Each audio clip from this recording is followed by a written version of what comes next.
Good evening. Good morning, everybody. The date is March 19th, 2026, and the time is 10:02 a.m. I hereby call to order the workshop of the City of Council of the City of Groveland, Florida.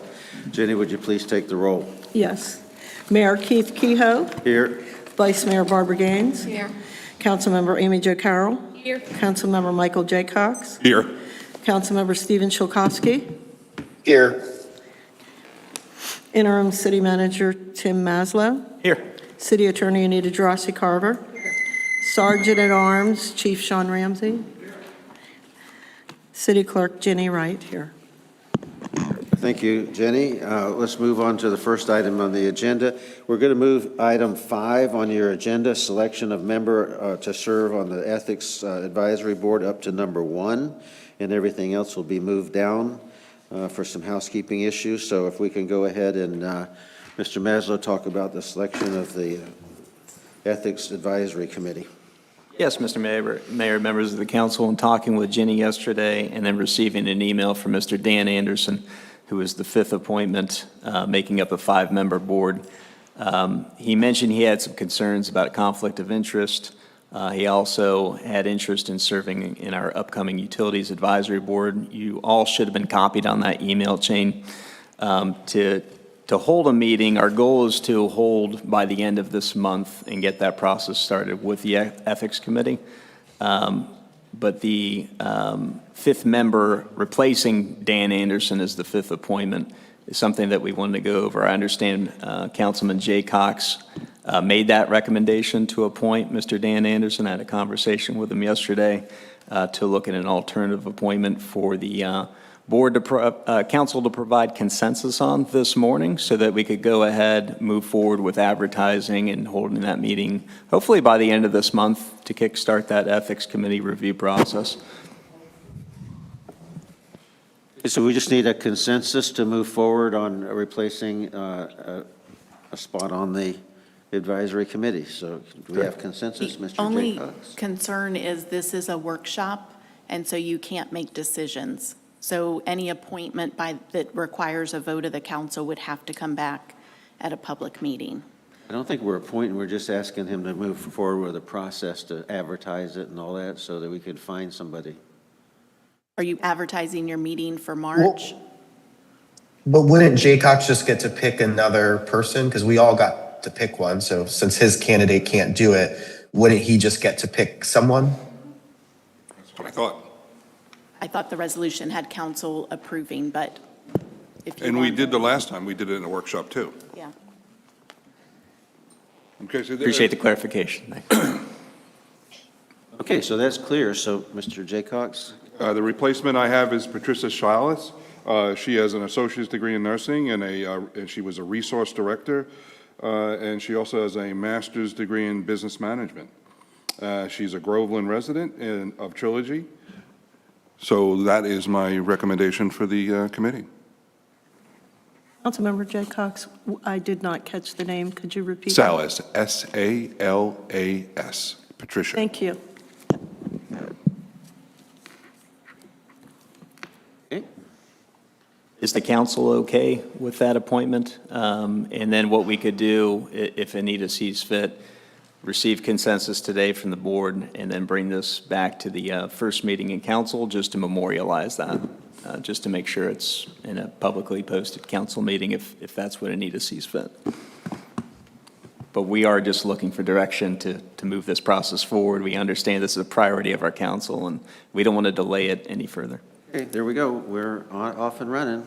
So whatever we have to do to make that so, let's do it. And just remember, I just reminded Anita that we started the whole thing with everybody's appointments at a workshop.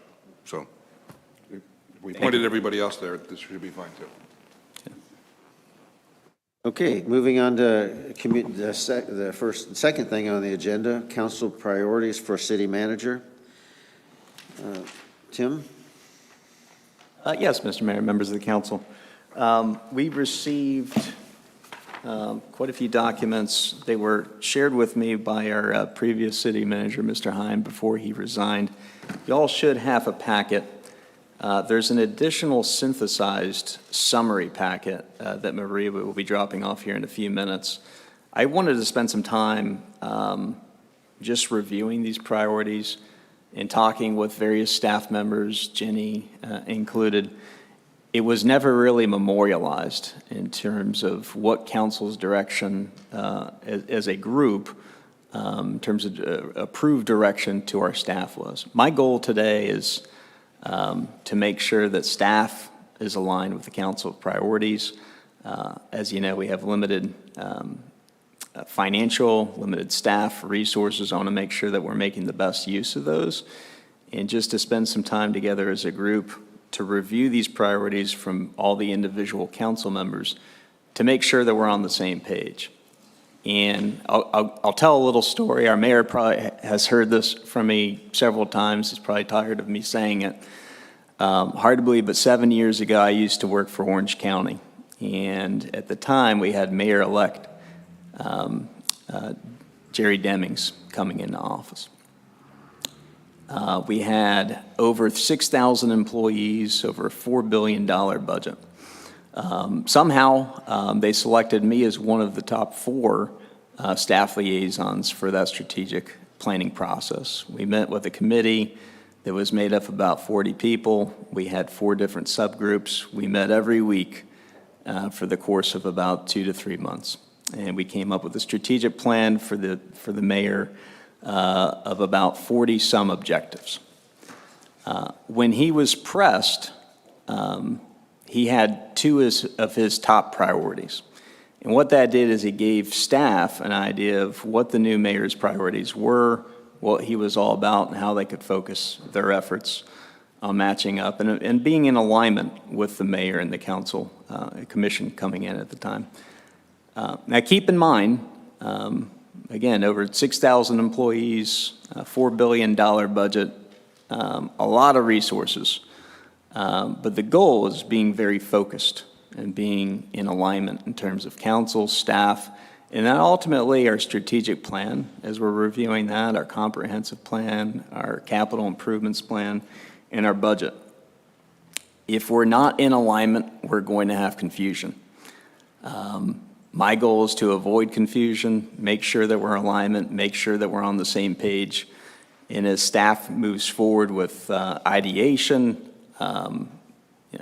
implementation, making sure that these priorities are reflected in our actions from day-to-day operations, in our budget, that we're all moving forward on the same page. So that's really my purpose of reviewing this together as a group today. The goal is not necessarily to wordsmith the priorities. It's really to talk through it from a high-level view and to make sure that, yeah, this is a priority of the council. This is the direction of staff. This helps us because we're currently working, even though we're looking to fill positions, even including the permanent city manager.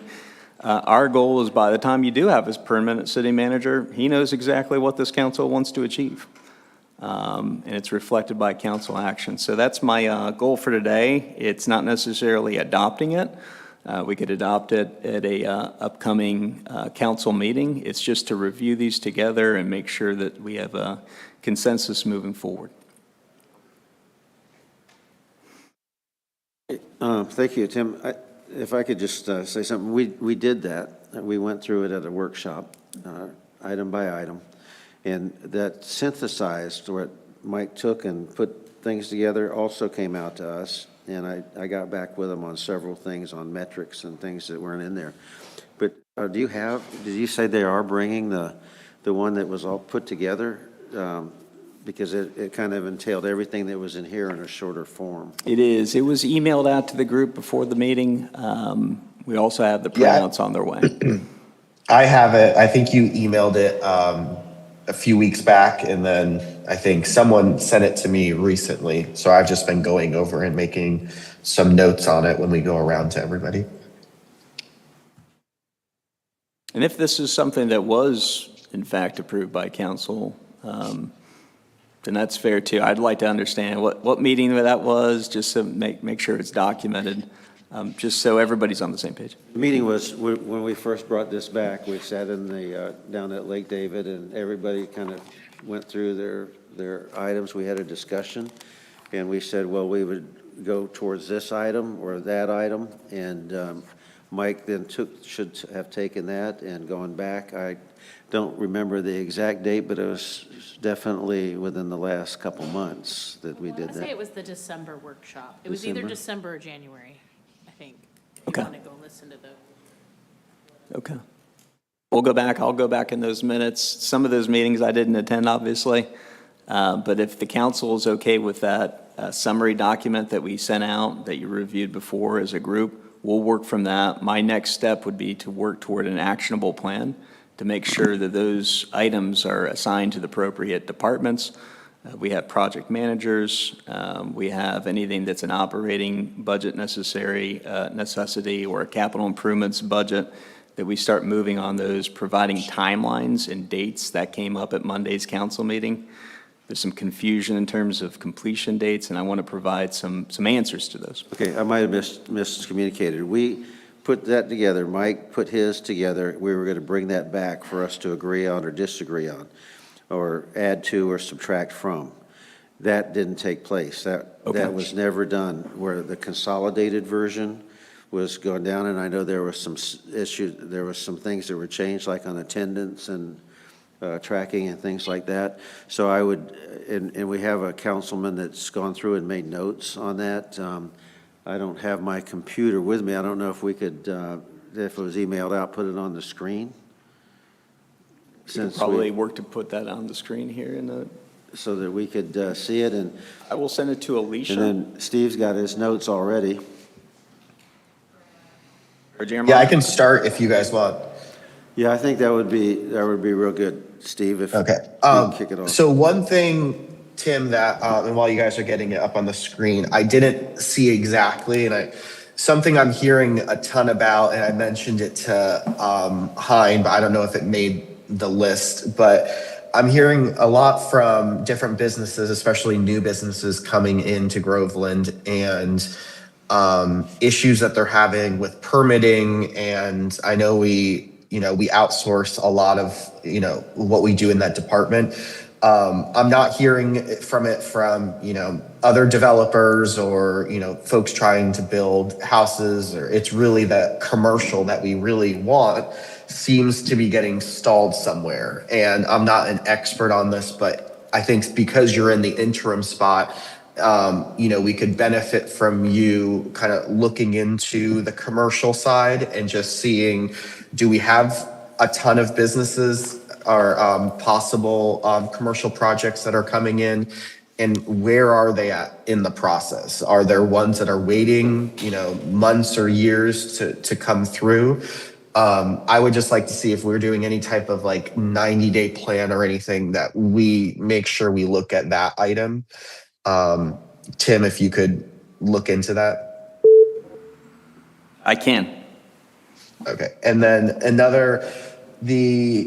on the actual plan that I went through, I certainly liked, I know it may have been the mayor that mentioned it too, Hein, was the streets and the sidewalk maintenance program.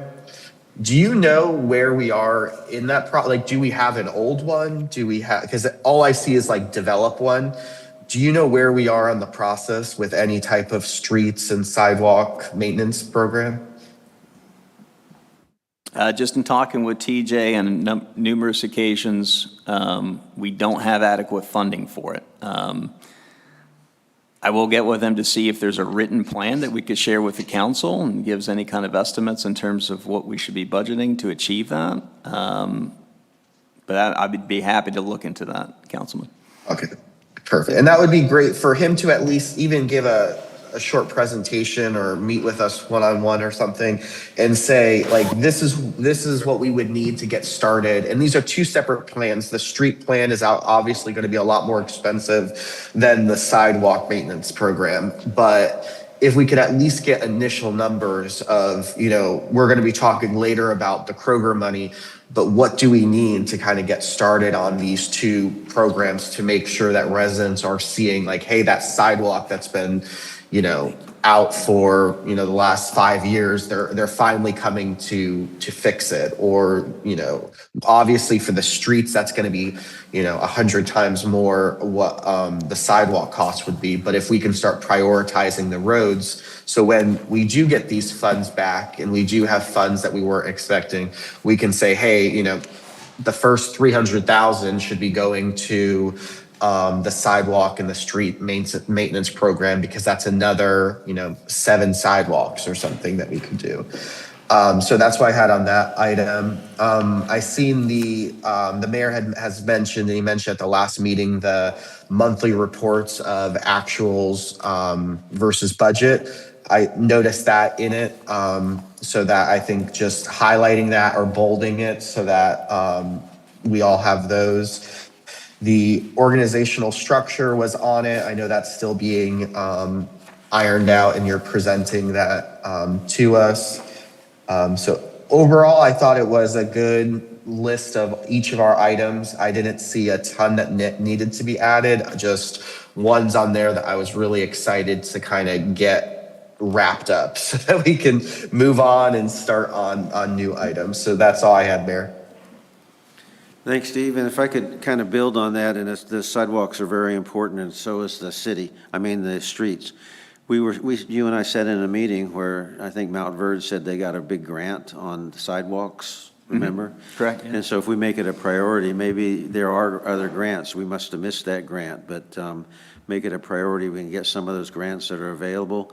And definitely, building on Steve too, if we don't have the money for the streets right now, and we're talking on the JPA agreement about taking over streets from the county, I mean, that's a major issue that we all need to understand where we are on that, because I would hate to be taking over streets when we can't even take care of our own.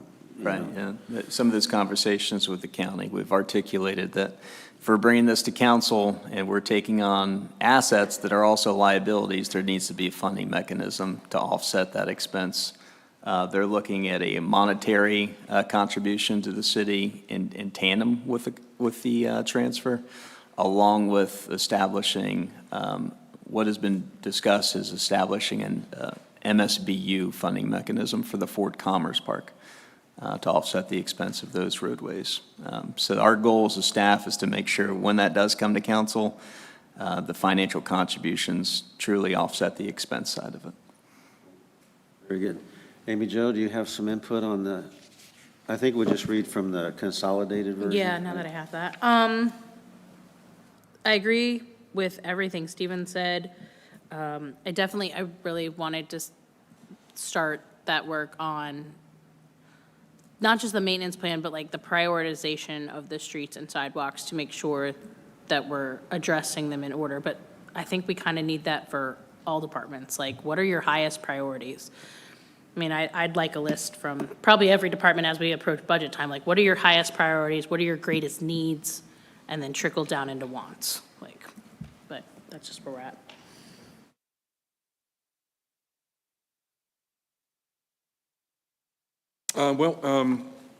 Implementing the citywide performance dashboard, I think that's extremely important. So we could go to one resource and say, how is all of our departments doing right now?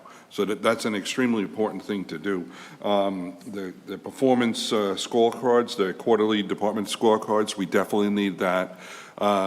Right now, I'm trying to get information from Michelle, and she's doing the best she possibly can, but I'm asking information from, 2025, and it's all been closed out, and they still don't have numbers, and they still can't figure things out. So we definitely have to, get a grasp of that and have some place where this information resides for us so we can easily look at it. As far as the fixing things that haven't been fixed in the city for a long time because they kept getting pushed down the road. Well, the road has ended, and it's time for us to fix this stuff. So we should definitely get evaluations from each department saying what actually in the city needs to be fixed, and we need to put a priority list on it, and we need to actually start putting some funds towards that to get these things fixed. We can't just say, well, we have to push it down the road again. We just can't do that kind of thing. So that's basically, and I am in agreement with this this handout that we had that we agreed before in the last workshop as well. Excellent, thank you. When we initially submitted our thoughts on this, I was good at the time, but since then, there has been what I consider a major chain of events. So I am going to ask permission. Is it okay if I just run down my list, or do I have to stick to the plan? Okay.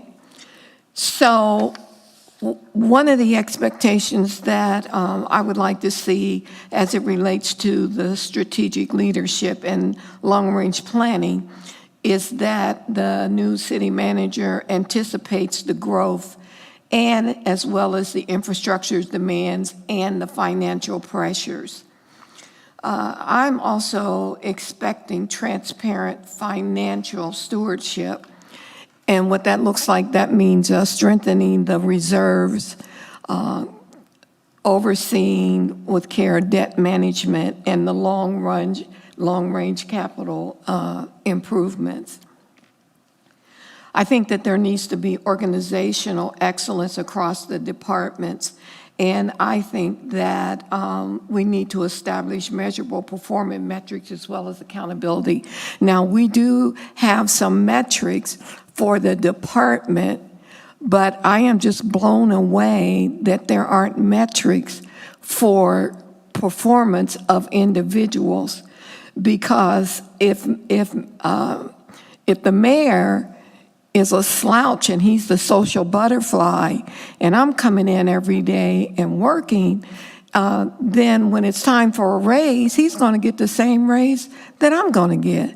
And I see that as a problem.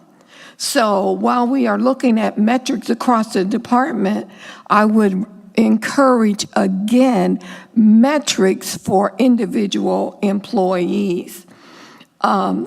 When there are emerging issues, I would like to see that the city manager be concise about it and provide it in a timely manner. And I go back to the water and those types of things. So I think we need to be kept up to date. And I think it's becoming of the city manager to be our advocate or protect us, if you will, of legal and financial issues that we may run into. And if there are some risks, that they call them out to us instead of like a shock factor. And the reputational risk. And last but not least, I believe that it is really important for the new city manager to respect the council manager setting that we have. And if we have issues and things like that, I'm just crazy enough to believe that we shouldn't be told no, okay? You don't tell, in federal service, you don't tell a general no, you just make it happen. So I just ask, communication is a big thing, and respect both ways, from him to her to us, and from us to them, that we have to respect it. And like I said, all of these things came about since the time that we submitted what we had eons ago. That's it.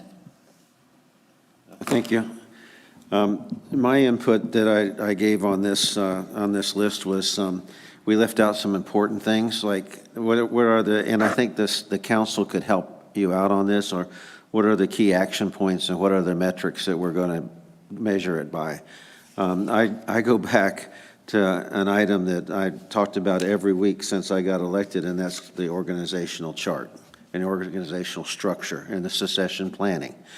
You can't have a company that doesn't have succession planning. If to have people not ready to move up and take over internally is a failure on our part as a management team. And we need to have succession planning. We need to have an organizational structure set up now that says when we get to be 35,000, 50,000, what do we need to have? Is it going to be 7 council members, or is it going to be 5 with bigger areas? That's a debate this council needs to get into.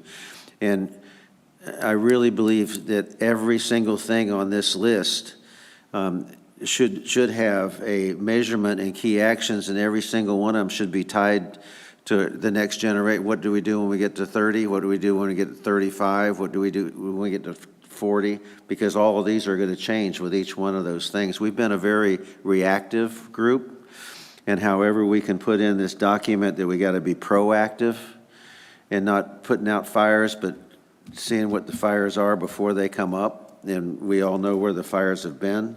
But that organizational structure is very, very important, not only for the council, but so that our staff knows what's coming and can prepare for. And I think we've talked about it at the meetings before, that we have a direct path to train our people, to get them the right training.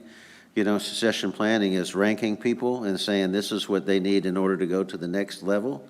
And that is extremely important. I see the sidewalks are in here. I see the roads are in here, but again, it's very loose. There's no metrics. There's no action stated that's going to be done. So I'm worried about the accountability on that. And that's just overall. I mean, we can go through it step by step, but overall, I think the document needs to be put in a format that we understand what it is, because what I say, ensure job descriptions in all positions, the first thing I say to myself is, don't we have job descriptions for everybody already? You know, and that should be succession planning, you know, that kind of thing needs to be put in. I also was taken back when I put in on action plans having a way to tell who's in and who's out, you know, the attendance every day, so we know. And some companies just have a red and a green, so if we know we can call you or not, and we don't have anything like that. And so we're calling different people, and it got put into just attendance tracking for city events and programs, which is way off of tracking and knowing who we can call when. And I think that's something the city should look at, because if somebody, we need to know if they're on the clock or off the clock for liability reasons if they're out and getting an accident. So I won't beat that dead horse. I just think that this is a very good document with what Steve and everybody has put in, but without action and without metrics to measure it, it probably isn't going to be very effective. I agree. So my goal is to review this with our senior staff, evolve this into an actionable item that we could take back to council and use that as a way of providing, you know, periodic status updates, again, making sure that we're on the same page. These are the projects that we have started. Some of them will be low-hanging fruit, things that will be done, you know, relatively shortly. Some of these might, you know, take some time. And so the key is just communicating that, making sure that we're on the same page in terms of completion dates, so that we don't come up here and we're surprised. It's the key is making sure that we're in alignment, making sure we're on the same page. And if something needs to be budgeted, we have that reflected in the budget. Well, I don't want to take, everybody I'm sure has a comment, but be careful about low-hanging fruit. You know, that low-hanging fruit might not be the priority that the council wants done. And sometimes you have low-hanging fruit like landscaping, and then the longer thing is stormwater. And so we get things out of sequence, you know, because one is easier to do. So I think that when you get it done, this was a great document for me to look at, and I'm sure the council, because we each put in 5, and we each could tell what the 5 priorities were, and we got such a diverse group, it was really came together as a very cool thing to look at, and I think the discussion on where those priorities, we might have to start on the hardest thing first in order for other things to fall in after. So I think that should come back to council on what the priorities you see are. Thank you. I just want to agree with Barbara that the city manager is the administrator of the city, but he's administrating the edicts from the council, and we should not be told no. We can be explained that it's a bad idea or something like that, but we shouldn't really be, subject to the will of the manager. The manager's. Unless it's like illegal, immoral, or unethical, there shouldn't be a no. Yeah, but- Like on all those things, I'm like, yeah, absolutely tell us no, but Right. anything else, yeah. But you work for us. That was a very good point, Barbara. Do you have everything you need there? This is good. I appreciate the direction. Thank you. Moving on to Kroger and Community Development District, CDDs. So an overview of CDDs. Okay.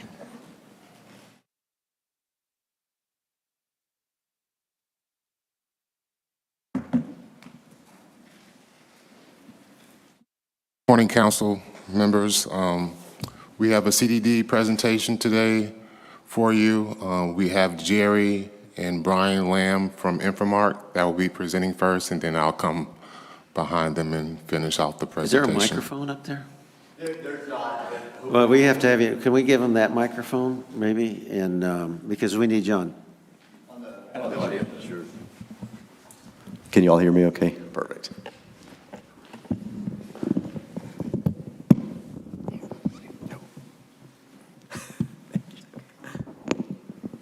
Well, thank you guys for having us. My name is Jer Earlywine. I'm with a law firm of Kutak Rock. This is Brian Lamb with Infomark.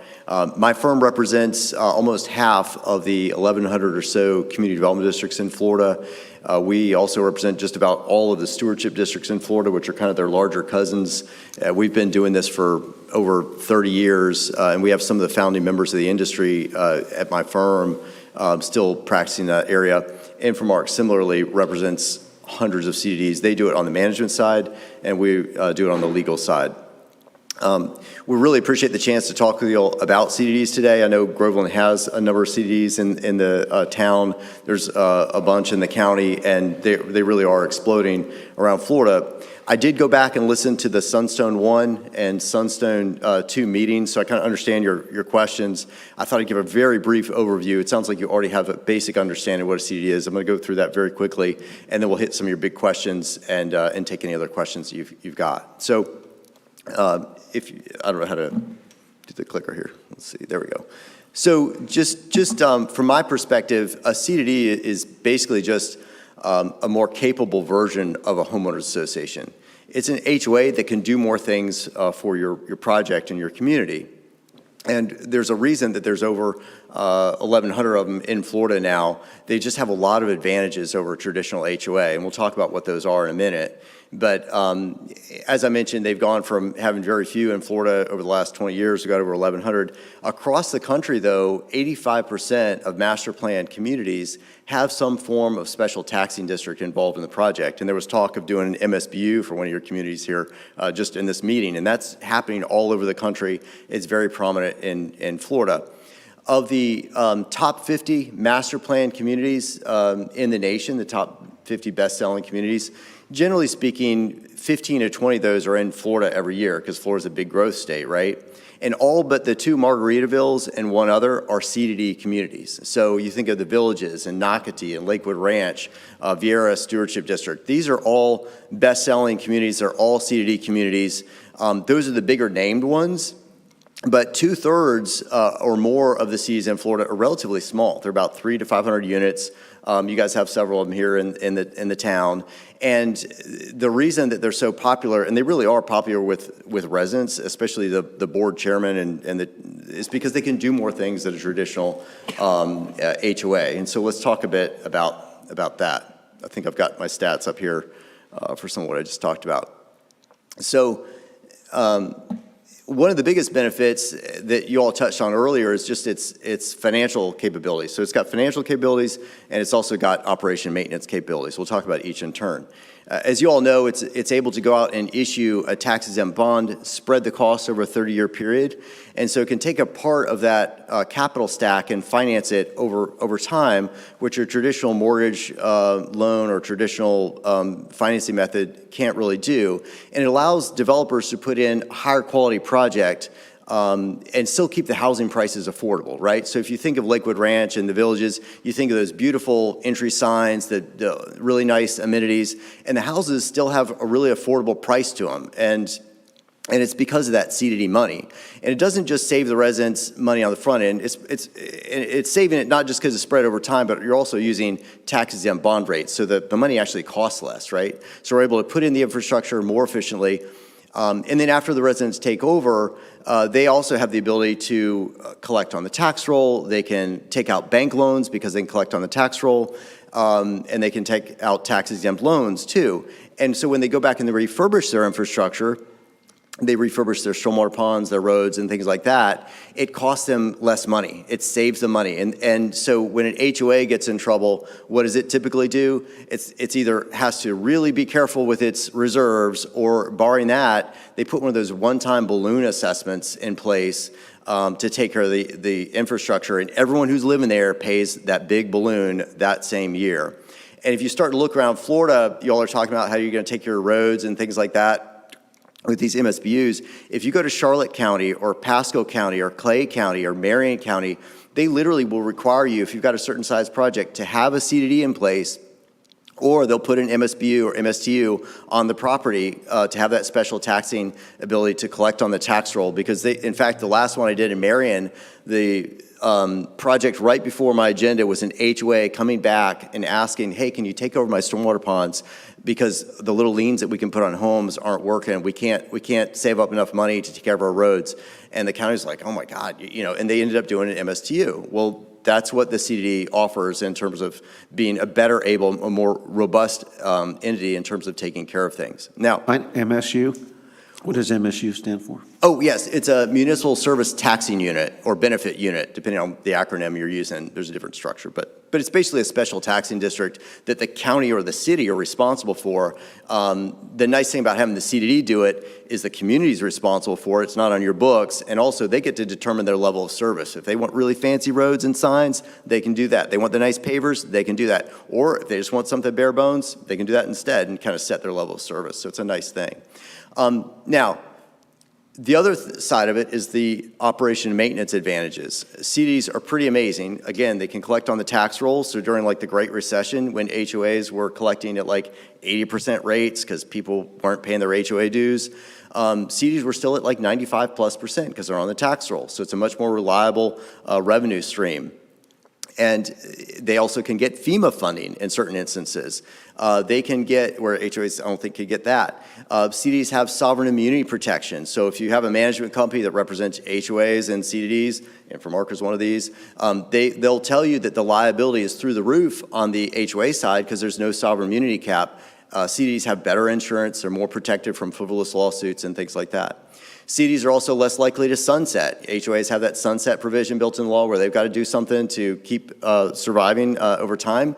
CDs, obviously they need to meet, but they're authorized to pay their board supervisors to be there, and they don't sunset automatically like an HOA does over time. So it's a much more reliable entity long term. I've actually got a letter in here from one of the water management districts. I'll show it to you here in a minute. And it says, all things being equal, a CDD is a preferred operation and maintenance entity to an HOA. The water management districts really appreciate having that more robust structure that's got on-roll tax collection power, that has FEMA funding, mutual statewide aid assurance. All of those different things I'm talking about are built into that CDD structure, much better entity in terms of taking care of your stuff. In addition to the sovereign immunity, the FEMA, the on-roll tax collection, no sunset, CDs are also much more transparent. They meet in the public. We were asked to get some stats on some of the projects that are in your all's area. It was super easy to go on their websites and get all the information for all the CDs. We don't have any of the information on the HOAs because it's private, right? CD meetings are open to the public. It makes it much more transparent. So if there's a question about the CD or something, it's on that public website. You can come to the public meeting just like we came to today's meeting. It's really great. And then they have professional staff on hand, like a manager, professional lawyer, professional engineer can really look after that infrastructure. When I went down to Homestead to establish the last CDD that they did there, the two biggest advocates were two women who sat on the city council, and they lived in a CDD, and they said, we really believe in our CDD. We're on the city council here. We're going to vote to approve this. We think you all should too, because it helps us maintain our property values better than a traditional HOA. And I can give you phone numbers for my residential board chairs on many of my CDs, and they just like it a lot better because it has all these advantages. And in fact, I get calls from existing residential communities that say, hey, we just found out from FEMA that we're in a flood zone and we have to raise the elevation of our road. We're just in HOA. We can't get a loan because we can't collect on tax roll. We can't take out a tax exempt bond. And we need to convert and become a CDD, which is a trickier problem. But you can see the advantage to residential communities. So there are a lot of advantages. I know you guys know a lot of that. So I think someone had mentioned during one of the meetings you want to see a chart. So we put a little chart together, some of the CD, HOA comparison. It's all the same stuff. Oh, I forgot to mention that CDs typically turn over a little earlier than HOAs because every 2 years they've got elections, they're staggered elections. But once you sell over half of that property, the residents and things can start getting on that board, and they do tend to get on at the same time as the developer. They kind of learn from each other. It's staggered, whereas the HOA just drops off all at once. But that's another advantage we haven't even gotten into. Okay, there's my benefit slide. I did want to, whoops, I'm going the wrong direction. Okay. There's my letter from the St. Johns River Water Management District talking about all things being equal, a city's preferred O&M entity over an association. One thing that was asked at the first Sunstone meeting was, what's the downside to the city?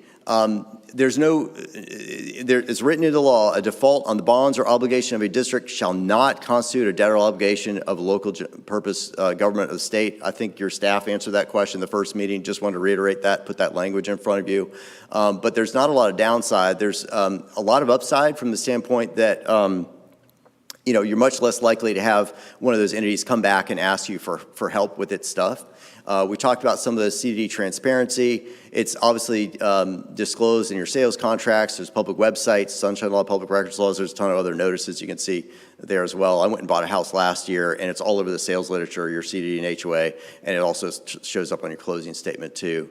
The one question that I saw that needed a little bit of explanation, I think it was a good question that your resident, Mr. Bowman, had asked about, hey, isn't this a double dip, right? Isn't that a double dip? And that's a legitimate question because when you traditionally think about it, you're paying your home price, but then you got this CDD debt assessment too that's sort of spread over time. So I wanted to address that. The short answer is no, it's not a double dip, but it does require some explanation so you understand it.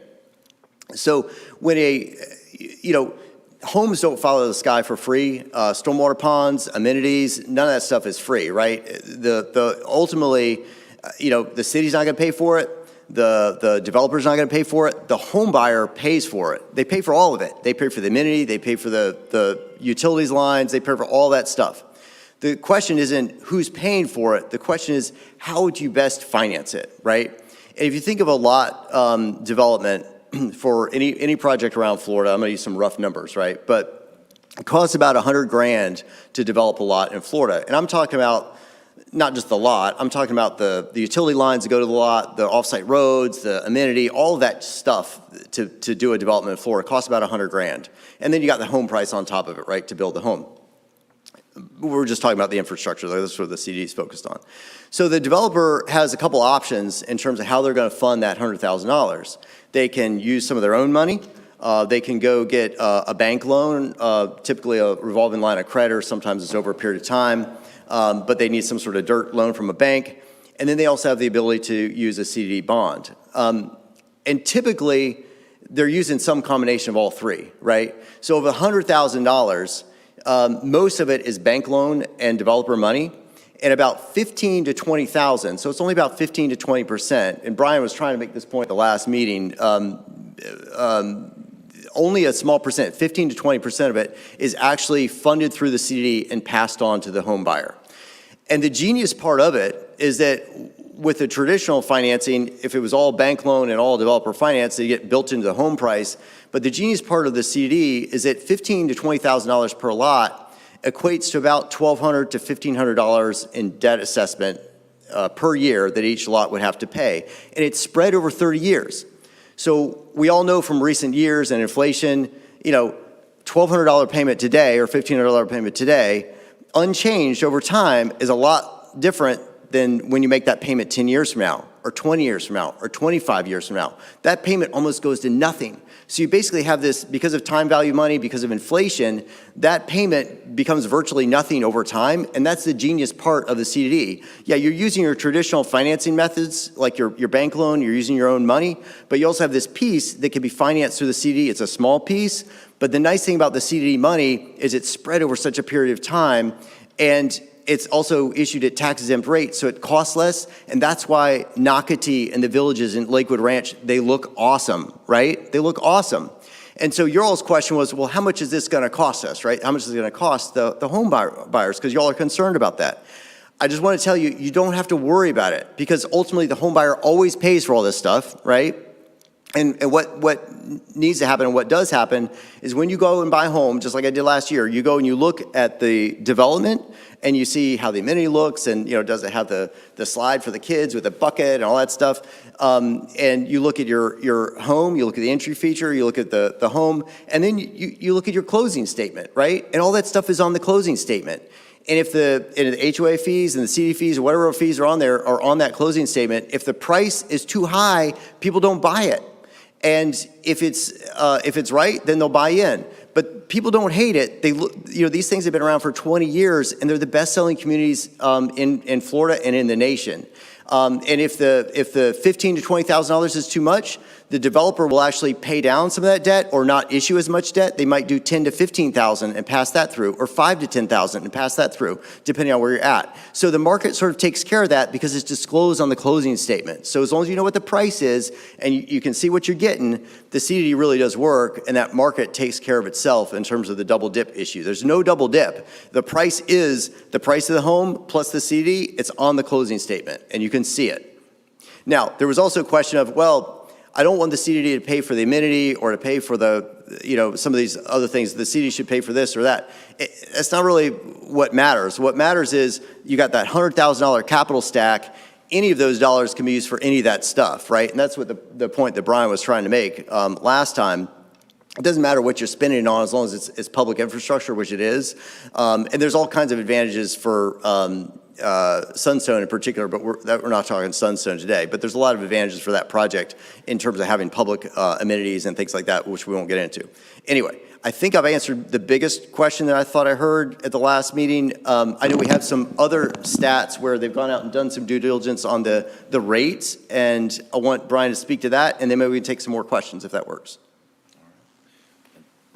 Dwayne, I don't know, I know you did quite a bit of the research here too as well. Do you want to get into the pricing? Yeah, that's you. However you want to do it, it's fine.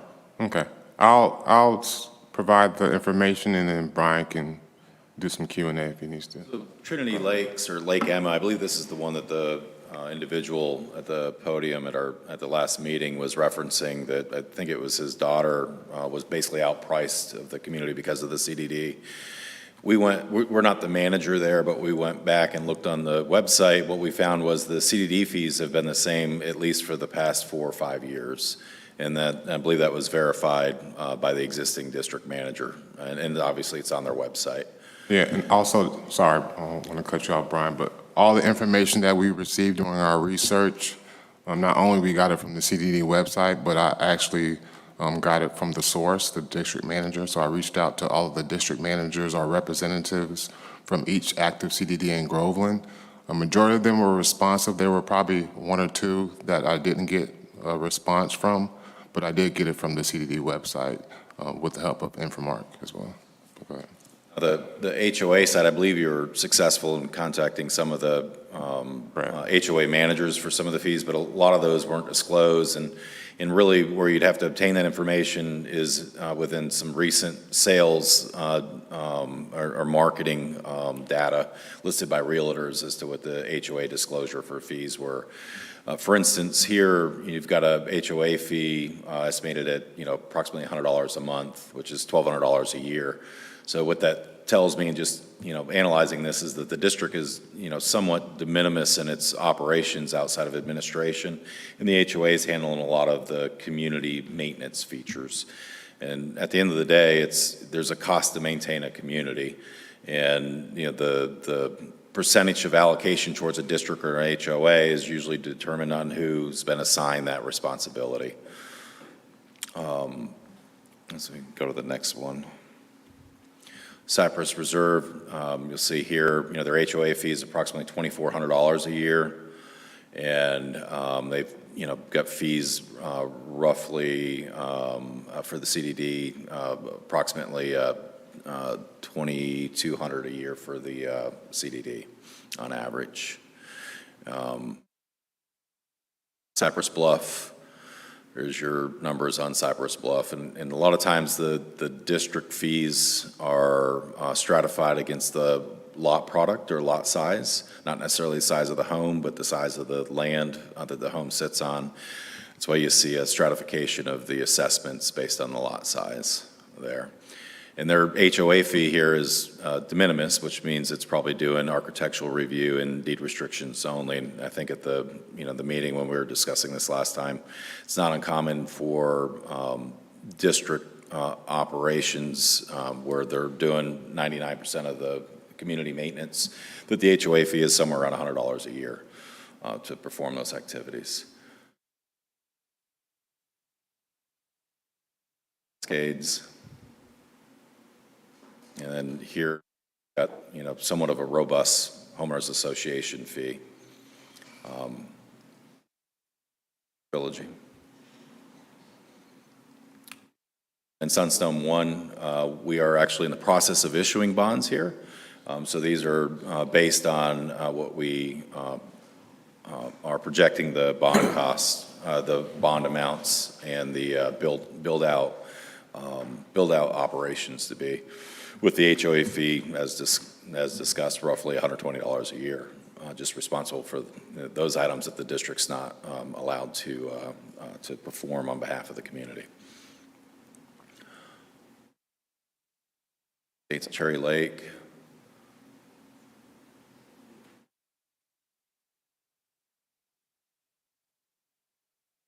Quick question. Is that $663 per year? Correct. Okay. So depending on the community you live in, because the States at Cherry Lake is a big residential community, those fees could change.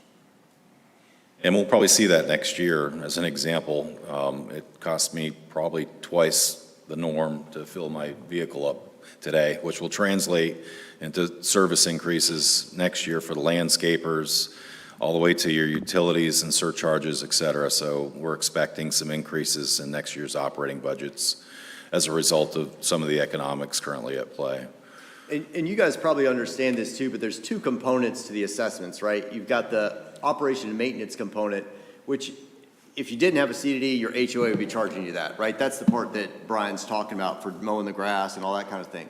So that's the operations. That's going to be the same for every community, whether you got a CDD or HOA. You got to take care of your field ops, right? The other part is the debt part, and that's the part that's different for the CD, and that's the $15,000 to $20,000 that we talked about, which equates to about $1,200 to $1,500 per lot per year. So some of this is like that part is always fixed at the time of the bond issue, and the other part, the operations, changes from year to year based on fuel costs and other costs that come up with the economy. Can you go back to Trilogy for a sec? My bill was $286 for the CDD, and there was a maintenance for $498 for the CDD. What the person who spoke at the meeting was there was a huge maintenance fee of like $2,000 or $3,000 that the CDD imposed on the residents, and that's what he was talking about. It was a maintenance fee. But this number is completely not correct. Well, as far as the district goes, the district's numbers are public, and we. Well, if you go on Lake County's tax rolls and you look at the houses on Trilogy, you'll sit there and see the CDD, and you'll see it's $298 A year. a year. A year, so which we've got $55 a month, Right, which is so- probably conservative, right? So that more than covers that. The other number, is just based again on sales data. It says $578 a month, which quite frankly is quite a bit. I mean, that's, you call it $7,200 a year for the HOA fees. My guess is that's the real hardship, right? So that big maintenance fee is what really cost them in there and like that. Are CDDs a livable document? Are they a living document? Can they change over time? Well, so it comes out of the statute, Chapter 190, Florida statutes, so it's not like an HOA declaration that you can change all the time. So no, that they're in Chapter 190. Chapter 190 spells out the requirements for the CD, and that's your governing document. Okay, maybe you missed the question. When I say livable document, if there's a major expense, Oh, yeah. can they refinance? Absolutely. Those can change. It's just like an HOA budget, too. Every year, the HOA goes through and does its budget cycle. Same thing with the CDD. They look at what they need for maintenance of the landscape, the amenity, whatnot. And during the summer, we'll have our public meetings, send out notices, have our public meeting, adopt our budget, just like the HOA does toward the end of the calendar year. So can you explain maintenance? How in the world is the CDD coming up with a maintenance number and expanding over each year of covering that in a bond? Okay, so the maintenance isn't really covered by the bond. Maybe we'll kind of break that down. The bond's issued generally on the onset of the community to pay for the infrastructure, and that's set for 30 years. The only change to that, quite frankly, is downward, and I say that because after 7 to 10 years, the bonds are callable. And with the investment being diversified and enhanced, quite frankly, with all the residents and the improved property value, the district will go out and essentially refinance their bonds, achieve a rating, get the insurance, and bring their interest rates from 5% to 2.5%. So there'll be a reduction in the future on their bonds. That has nothing to do with the maintenance. On the maintenance side, they have a separate process that's in the public whereby they start their budget process in May at their public meetings. They identify the levels of services they have, what they want to do to make any adjustments or any price increases that are coming up. And to the degree that there's an increase year over year with the budgets, they're required to send mailed notice to every landowner. And within 60 days, they'll have a public hearing, so all the landowners can either attend or provide comments ahead of time. And that board, which is generally residents at that time, will make an evaluation as to whether they want to adjust the levels of services, keep it the same, or find other ways to balance it. And just like the city, you've got mandatory services that are unquestionably you have to do. You have essential services, and then your variables, the discretionary services. Okay, well, one thing you said is that, an HOA, you would have a special assessment. Say if Trilogy has to do all their roads over, which they probably have to do within the next 3 to 5 years, redo all their roads, that would be like a $3 million expense. So that would be broken up into a special assessment from the CDD. If the CDD owns and operates the roads, then they would No, have. they don't, right now they don't. So in order for the district to be involved with that, they would have to have control or ownership of those roads. Yeah, so let's break that down just a little bit more, because I feel like I'm still confusing you on the debt and the O&M, right? So let's just forget about the CD for a minute. Just have a HOA at Trilogy, it owns the roads. What's it going to do? Either it's set aside money every year to do that road funding project, right? It gets to the point where it needs to redo the roads. Can it take out a loan? Probably not. The banks won't loan it any money. So if it hasn't saved enough money, it goes out to bid its project and the price comes in really high. How are they going to pay for it? Well, they're going to look at their reserves, what have they saved, and then that delta between the reserves and what the price is of the work, they're going to have to do a special assessment on the residents. That's the HOA scenario, okay? Now, it could go well, too. I mean, maybe they did save enough money and the price came in right. They're good. Well, that's what I was asking about a living document. Could the CDD evolve to take over other things? Oh, yeah, absolutely, absolutely. Okay. So like Trilogy, so let's take the CDD scenario with the same thing. HOA owns the roads, they go out and they bid, they find out, oh, shoot, we don't have enough reserves on hand, right? okay, let's call the CDD manager, and he's going to say, yeah, why don't we transfer the roads over to the CDD? The CDD can levy, they can go out and talk to some banks, or they can issue a bond for the $3 million, spread that over 10, 20, 30 years if they wanted to, and that way everyone doesn't get a special assessment all up front to pay for it. So it's a more powerful mechanism, gives you more options in terms of taking care of that road infrastructure. Okay. Yeah. Sorry. Thank you. Yeah.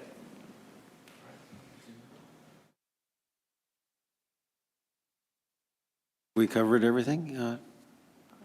Okay, questions? So why have an HOA and a CDD?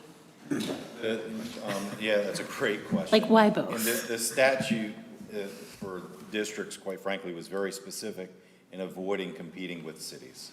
To the degree that we were provided police powers, zoning, and enforcement, we would be no different than a municipality. And quite frankly, we are a quasi-municipality. So they carved out that section to keep the HOA, a different entity, responsible for the quote-unquote policing powers, which is your deed restrictions and enforcement. So that was just one way to ensure that, you know, our powers are kept in check through the legislator. But we still need Karen. Yeah. So take a look at the fees for, I forget which project it was, but there's a really good example of it. The CDD only can do public stuff, right? So it's not going to be able to do architectural control on your lot, and that's why you have the HOA. But what happens is oftentimes you got the same management company that handles both the CDD and the HOA, and so there's some efficiency there. Let me find your, and so you can see, no, it's good, you're doing good. Look at the price on one of these guys. There was one that had like, Cypress Bluff, I bet you anything that their CDD does everything there, and the HOA is like, you know, $128 a year. You know, so they kind of combine forces there, and that's how it works, is they'll do the architectural control through the HOA, and the CDD does everything else. The other projects that are on here in this slide presentation, they probably have a mix where the CDD does some stuff and the HOA does others, and it just depends on what they're set up to do, just like you all were talking about who's doing the roads. You know, that can be decided whenever. Mr. Mayor, I think there's also a financial component too between the CDDs versus HOAs, the ability to issue debt, bonding to spread the costs over long term. That's one of the key differences for CDDs versus the HOA. Absolutely, Correct? absolutely, yeah. There's some limitations there. The HOA can, you know, I mean, at best, at least recently, you know, most banks won't go beyond 5 years for an HOA loan, where we can finance stuff for 30 years, and it really helps future residents pay for those improvements that'll be enjoyed by them when they move in.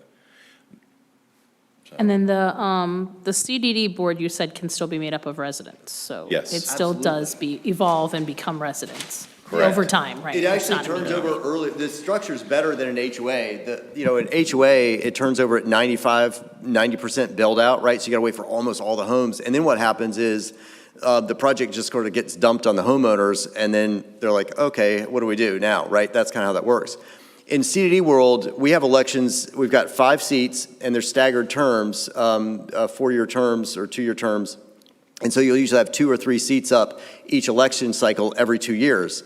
Once you actually have sold half of the property, you can actually have folks outvote the major landowner and take some of those seats.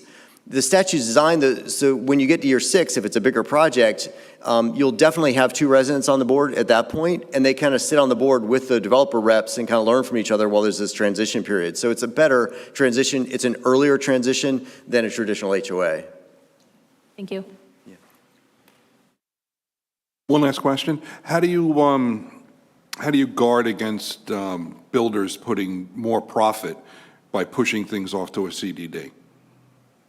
So that gets back to that double dip question, right? The market sort of takes care of that. If there was one CDD in the world, you could see how, and it wasn't disclosed, that would be a problem. But in this, you know, in Florida, we've got 1,100 of these. Almost every project now has special taxing districts, and the danger that you're worried about is taken care of because it's disclosed on the closing statement. It's disclosed in the sales literature. Home builders don't want to get sued for not doing their disclosures. I bought a house, like I said, a year ago, and it's all over the sales literature what the fees are and what the HOA and what the CD is going to cost you. And so you look at that development, you look at the house, And you don't have to understand all the FEMA and the sovereign immunity and all this other stuff that are advantages of the CDD, but at the end of the day, you want to see what you're going to pay for it, and you're going to see what you're getting, and they either buy in or they don't. If the home builder is being greedy, and they're leaving a high assessment, and they don't have, the community doesn't look nice or doesn't have the nice amenity or whatever, people aren't going to buy into it. And we have had instances where people have gone out and done a development project, and maybe their project isn't up to snuff and people don't buy it, and they'll reduce the debt assessment, they'll reduce the home price to make it affordable. It's a competitive market, and the competitive market takes care of that economic issue you're talking about. I'll call on you in a second if you have another question. Are you done? As I sit here and listen to the presentation, my takeaway was, or is, how almost like fail-proof or how great the CDD is, and that there's my interpretation is that there's very little risk. CDDs are so great. But I know that any given situation, there is risk. You can never eliminate risk, but you can mitigate risk. So I would like to know what the risks are with the CDDs. But before you answer that, if somebody is moving into a CD, a designated CDD, hopefully, as a consumer, they will have done their homework. And this is where my issue lies, because if you don't know what question to ask, you're not going to get the answer. So when I sit here and I listen to all the wonderful things about CDDs, my concern is for constituents. And Down, because it's a big question. Part one is you can have a bad CDD and you can have a bad HOA depending on the people involved, right? What the CDD gives you, and they're not perfect, there's no perfect structure, but it gives you a better ability to recover in the event of a recession. It gives you more tools in your tool bag to take care of things than a traditional HOA. So that's the first part of the answer. The second part of the answer is what could go wrong? What are the risks, right? One thing is you generally don't have, you want to spread some of these costs over larger projects, right? If someone comes to you in Groveland and asks for a CDD that's like 150 homes, I'm going to say don't do that, right? You want it to be big enough where you can spread the cost of the financing and some of the other stuff over a larger number of units. That's why you want to have it over 250, over 300 units, that kind of thing. So that is a danger. The other thing is if you have a ton of apartments, for example, in the CD, that's generally not great either. And again, it's because the apartment owners, there's usually a single owner. They don't value the infrastructure financing as much because they hold that property for a longer period of time, and it makes it harder just to buy and sell the apartments. So that's a problem. So there are some of these instances where it doesn't quite work.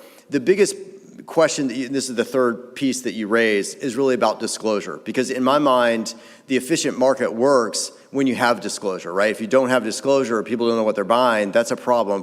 That is literally a market inefficiency, right?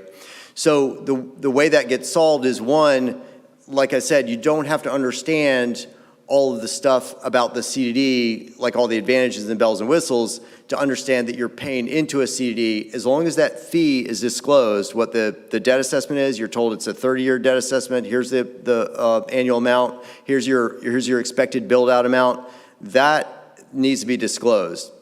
It's required by law to be disclosed anyway. If y'all want to add something to your ordinance that speaks to that, let's do it. But I think it is actually covered really well in the law. It is in your closing statement, and they see obviously the development of the house, whatever. But that disclosure is really critical. I think you can have that there. If y'all want additional disclosure, we can talk about it. There have been additional bills in the legislature over the past 5, 10, people come up with them from time to time, and the legislature reviews it, and they're like, well, actually, there's a lot of disclosure already, so we're not else sure what to add. But if there's something else y'all want to add, maybe just to emphasize it in the ordinance, we could do that. If there's something else you want to see on the closing statements or whatever, we could talk about doing that too. But the disclosure piece is obviously critical. Mr. Mayor, members of the council, you could probably do that as part of your motion with some conditions of approval once you get to that point at the city council meeting. Even though if we don't update the ordinance, I'm sure the applicant would be amenable to some conditions of approval. You? Is that it? Does that answer your question, kind of, sort of? Historically, to kind of speak on that point from a resident's perspective, especially with the newer districts, and I'll go back to before the Great Fall, right? There were HOA-specific communities where the developer, mid-size, did not use a CDD. They utilized either their venture capital or their bank loan to start the development. And as a condition of their bank loan, when they got to a certain point, made certain sales, then they'd get another drawdown. And some of those draws would start to extend the roadways and curbing. And then probably the most important one was getting the amenity built. So a lot of the initial owners came in knowing that next year there's going to be an amenity built up there.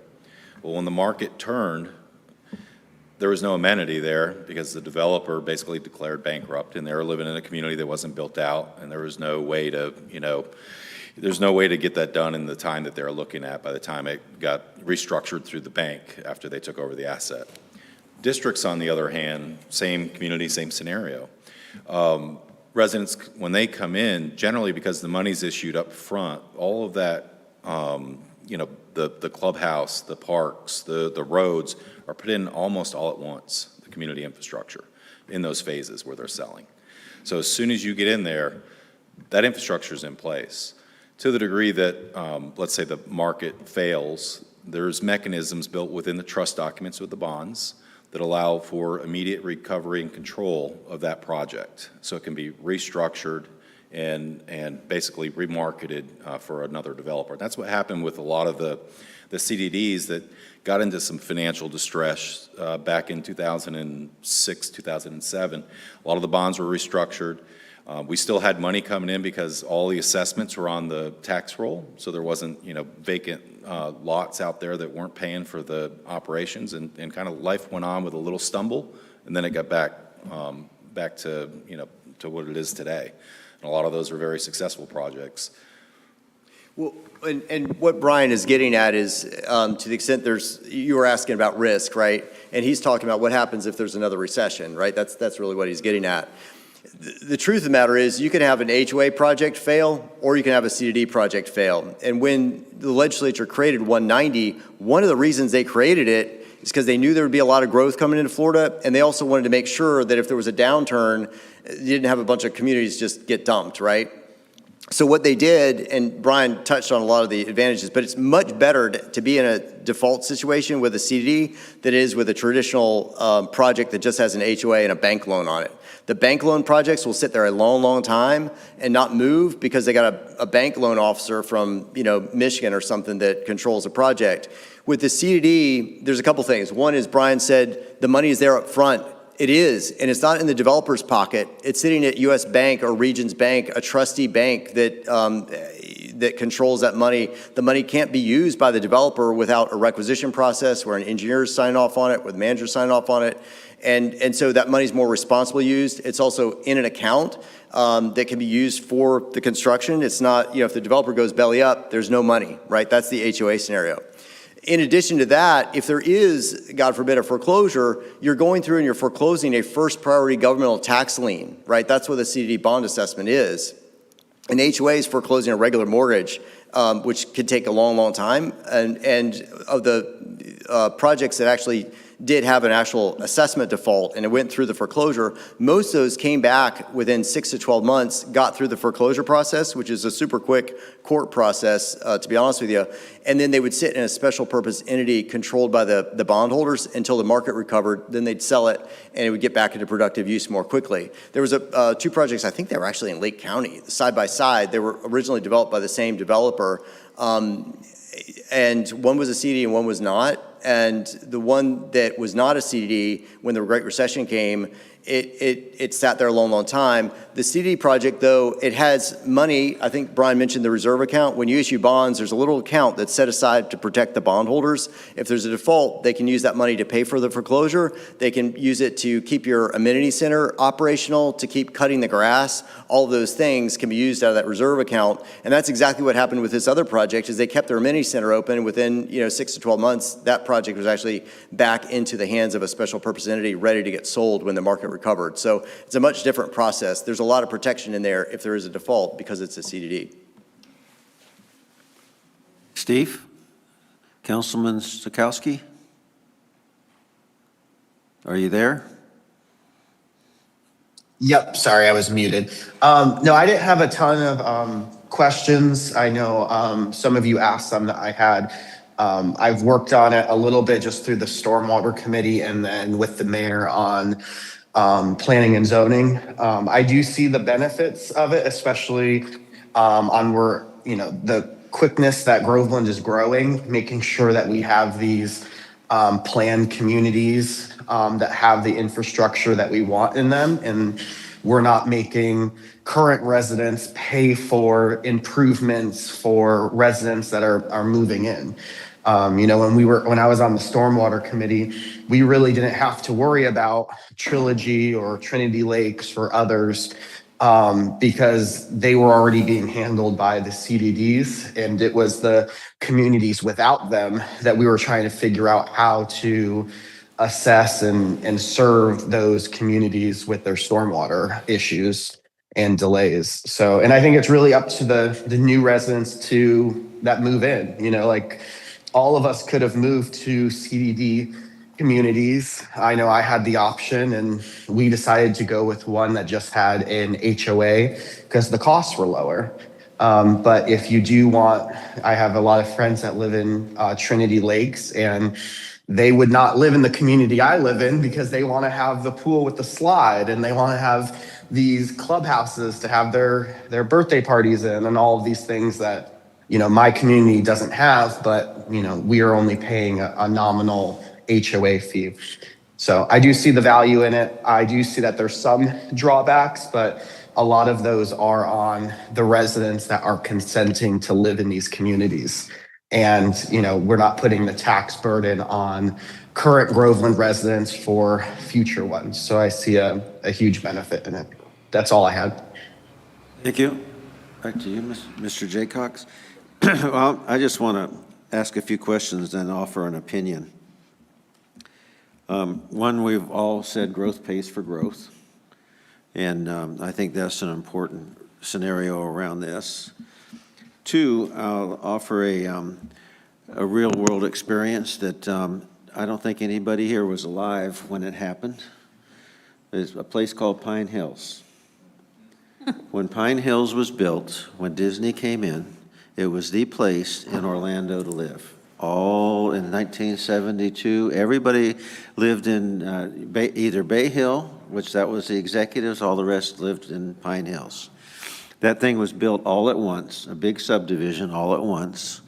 And what happened was, over the years, there wasn't any way to keep the sidewalks up, because you know what? That whole neighborhood, the sidewalks started deteriorating. There was no way to keep the roads up.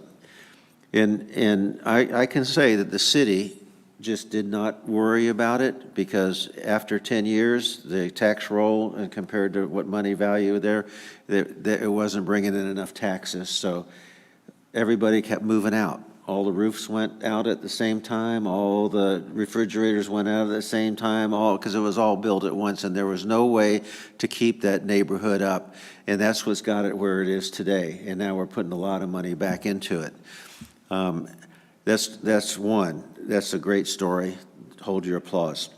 But secondly, I did want to ask a question, and you tried to touch on it during a recession.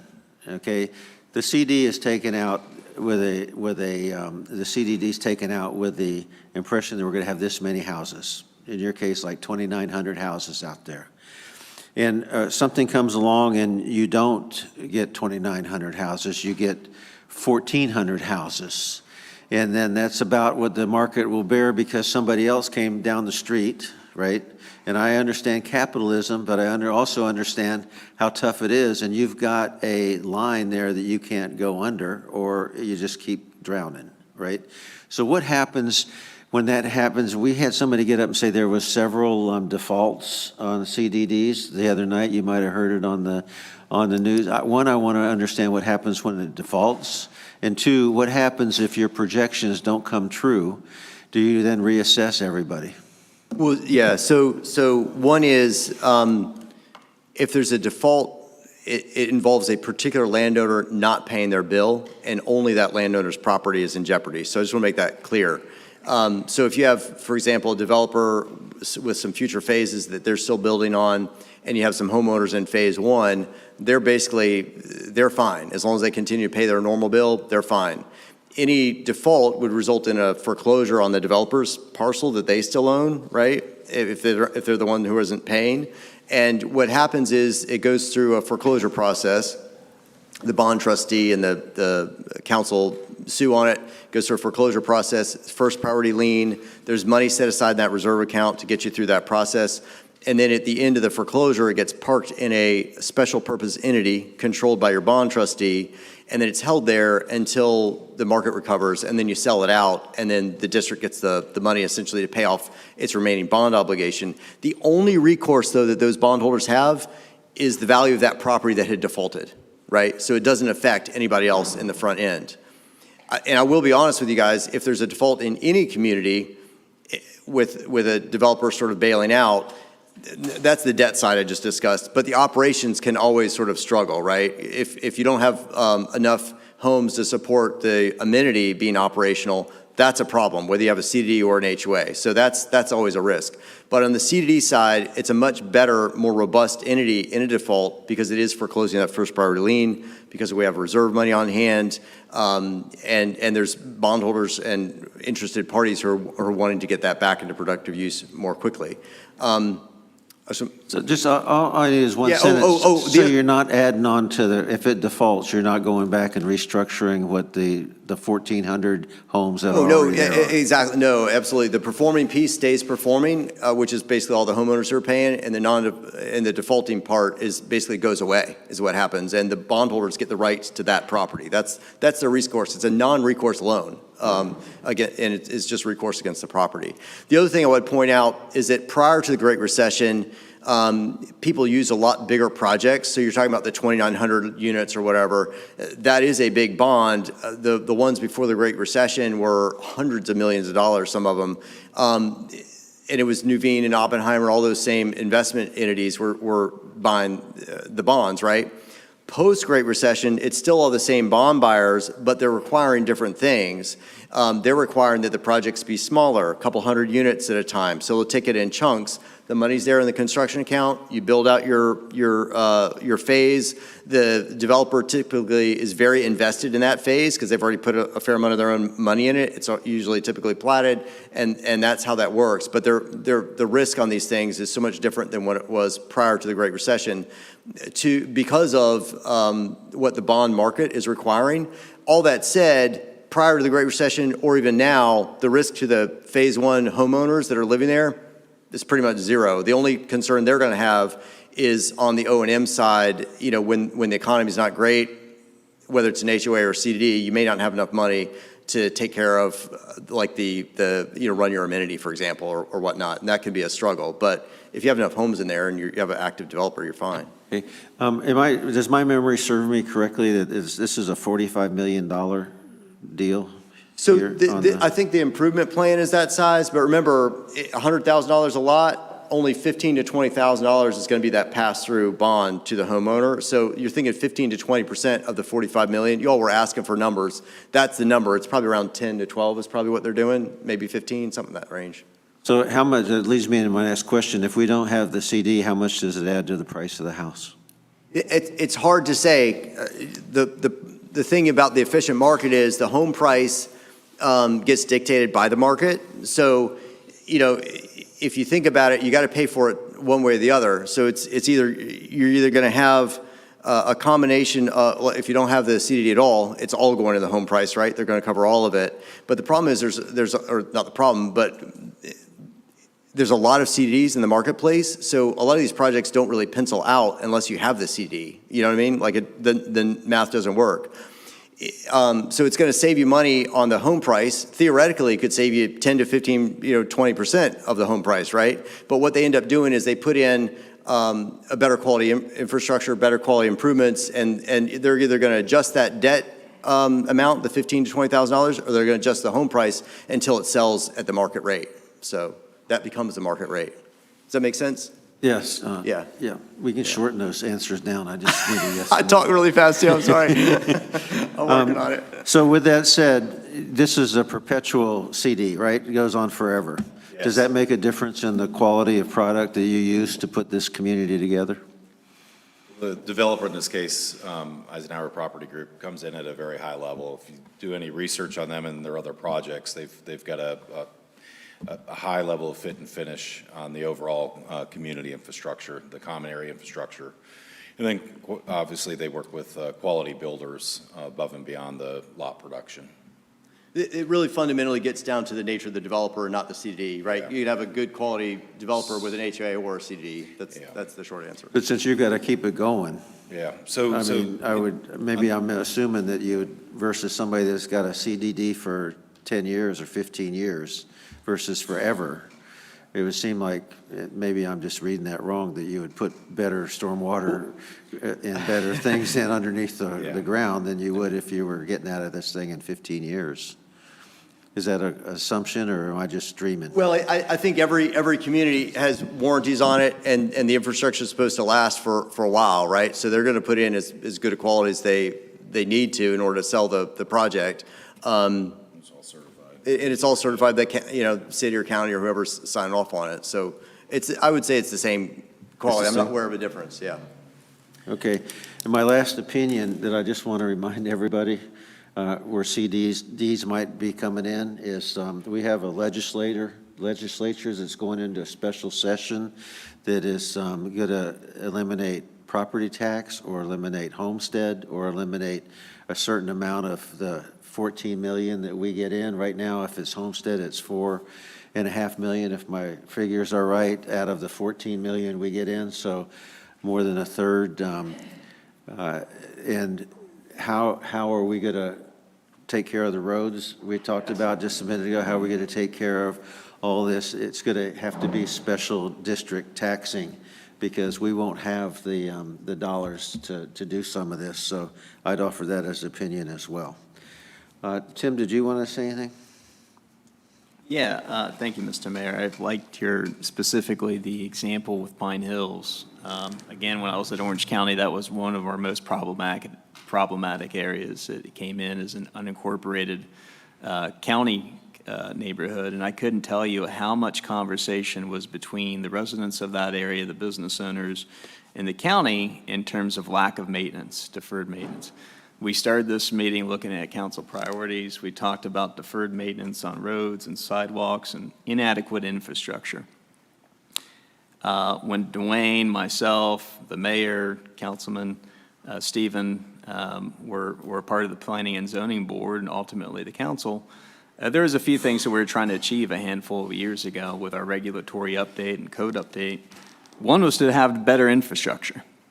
And we were having communities coming in with minimal to no open space, all the same lots, 50-foot wide lots, not really having much in the way of amenities, trails, park systems, school dedications, space for businesses, et cetera.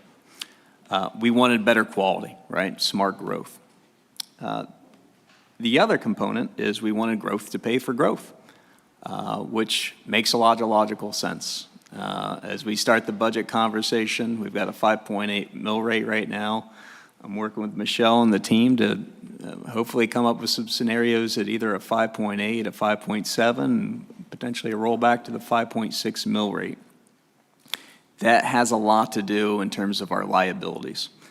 The more infrastructure that we have without things like CDDs for an alternative source of funding, the more risk and the more demand that puts on your millage rate. My job, my role is to come up here and provide stability while I'm in this position and not tell you you have to constantly increase your millage rate, because that creates a lot of uncertainty, a lack of predictability, and lack of stability for the residents.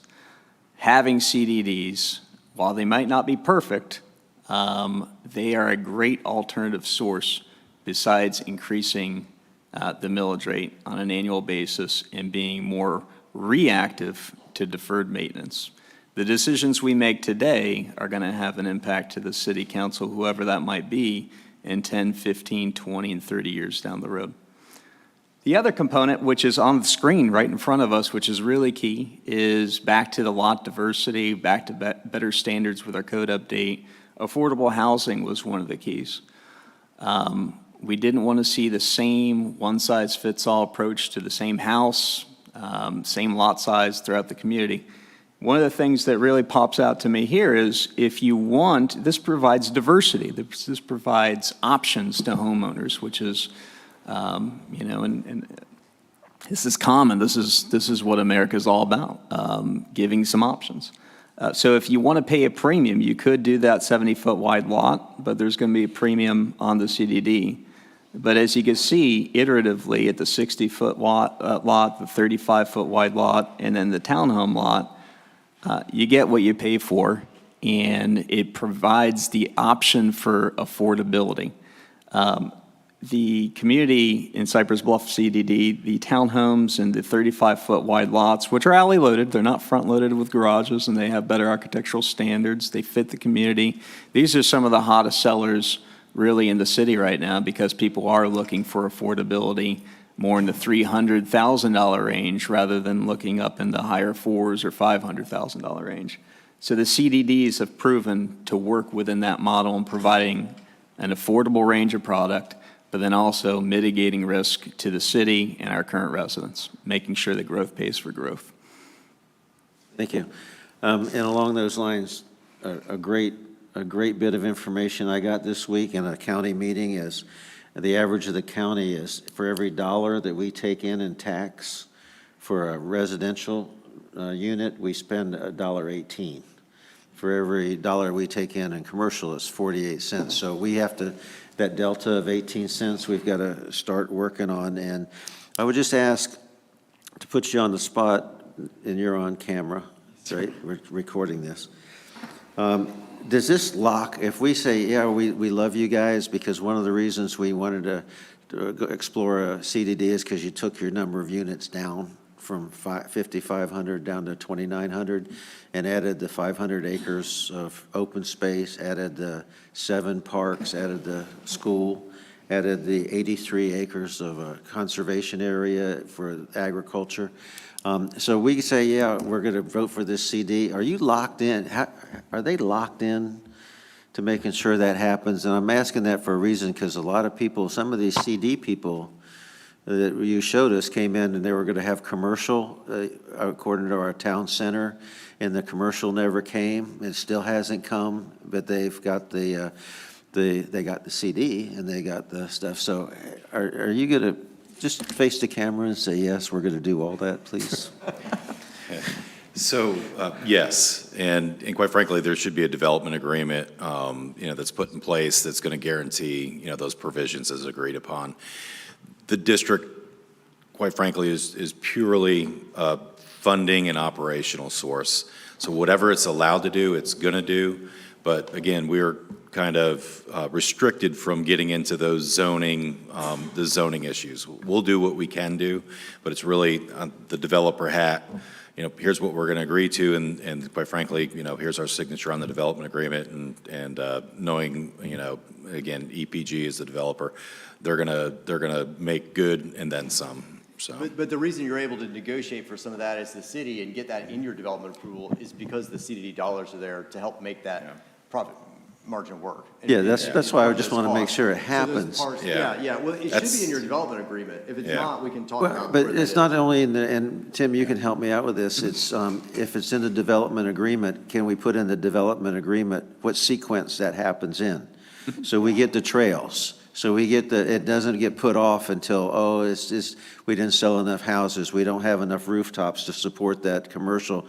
And we need to have that tied to some kind of timeline, so. Mr. That's Mayor, if I part of could that add to capital. that, just a question for the applicant's team. Any issue with running the two items concurrently, CDD approval with the development agreement approval? Just to ensure that the council has mitigated all their risks and increased their predictability? Well, normally you get your CDD approval prior to the development approval. Brian and I don't work on the land use side of this for the developer, but we can have that conversation, absolutely. Normally you get your zoning in place and you get your CDD sort of shortly after that, and then you work on the details for the project.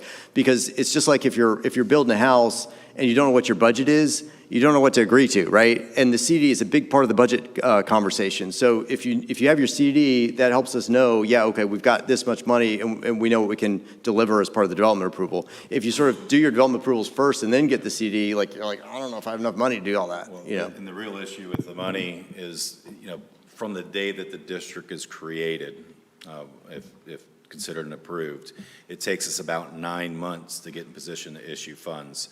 So generally what we do is we have the district created, and again, we're going to do what we're allowed to do, go do the legwork and the lifting, get ready to issue bonds, while some of those items are finalized with the developer. But they want to issue the bonds at the same time you get your development approvals. That's another reason they do it earlier, because you need the money to do the construction. Yeah. So, but all what you're saying in terms of timelines and what's in that development approval, let's circle up with staff. I know this is sort of a more general conversation, but we can definitely check with DPG, and they're, I think, pretty easy to work with.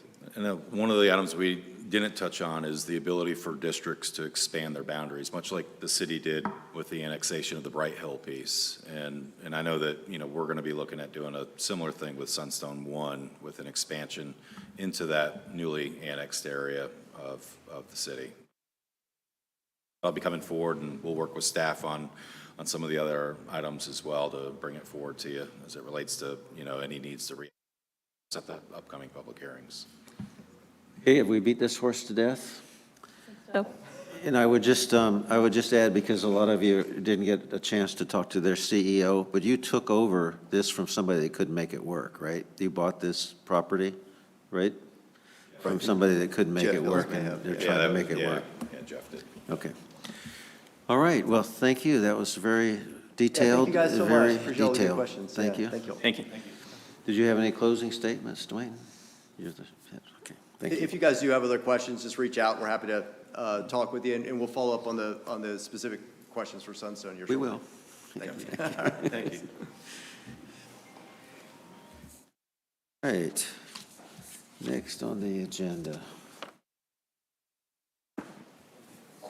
Just the paper here. the Next Kroger on the incentives. agenda would be Kroger incentive refund. How to utilize the funds. Tim? Thank you, Mr. Mayor, members of the council. As you may recall, unfortunately, Kroger closed their doors for operations January 31st of this year. We have received the funds through a bank wire, and it's about $1.46 million. Thankfully, we did have that reverter clause, clawback clause, if you will, as part of the incentive agreement. Our task today is to get council input in terms of how to best use those funds. As you know, we're going to be entering into our budget conversation for the next fiscal year, but I expect a range of ideas related to operating expenses, capital improvements. Everything's fair game. We'd like to get everything from the council on one piece of paper. We do have some recommendations. But obviously, we need discussion. We need feedback from council in terms of how to move forward with how to best use these funds. I think, honestly, before we even have this conversation, I think we need that priority list that we were talking about. Because most of those are non-reoccurring expenses, which would be perfect for our newly found non-reoccurring funds. So I kind of think those two things need to marry each other. And I would even build on that further. We need to know where we are against budget right now. We need to know where we are right now. And I'll remind us all, in 2021, I think, in June of 2021, ended up being $2 million in the hole. It's kind of a surprise, and that's where the fire assessment fee came in. to get $2 million. Remember that? We don't want to fly blind into that. I think this is a reserve that we need to put we don't call it a reserve, we call it a sinking fund. What is the We city? can call reserves here, yeah. We use that term. But right now, I think you park it until we understand a lot of what has just been said and where we stand right now. Michelle is up here. She has a short presentation to provide to you. But again, once that's wrapped up, we'll look to council for your direction. And if there's any next steps, we've already had multiple conversations in terms of big picture, where we are financially, to make sure that council has confidence, understands, our recurring revenues compared to our recurring expenses, where our reserve, what is our debt capacity, debt to income ratio, et cetera. She is working on that with Aaron and the team. We'll likely not provide all that detail today, but again, we'll provide the presentation and get your feedback. Thank you. Good morning, Council, Mayor, Vice Mayor, Council. On the budget reports, we are working on those it's probably going to be 2 separate reports, but it will give you your monthly activity versus your budget for this year, where we're at, and also how much we have spent in this fiscal year. So you'll see that, and then you'll have a page that will be for the previous year. So it's on 2, it won't be on 1, but at least you can see where we were and where we are now for both years. So we are hoping, I'm wrapping those up. That's what I was working on this morning before coming over. So hopefully in the next day, we'll have that for you. So Kroger did close their facility on January 31st. Do we have a clicker? Clicker? There we go. You could use these arrows. Okay, thank you. Is So it Kroger possible closed- to do it on the Zoom also? I don't know if to like share your screen. Thank you, Councilman. you can We'll make sure continue while Jeremiah they're gets that doing shared it. on the Zoom call as well. Thank you. So as you all know, that Kroger closed the facility on January 31st of this year. Kroger had agreed to pay back the economic incentives that they were given, and those incentives that were given to them included impact fees, job growth incentive, waived permitting fees, and ad valorem tax rebates. The total funds received from Kroger were $1,460,233.49. On our next slide,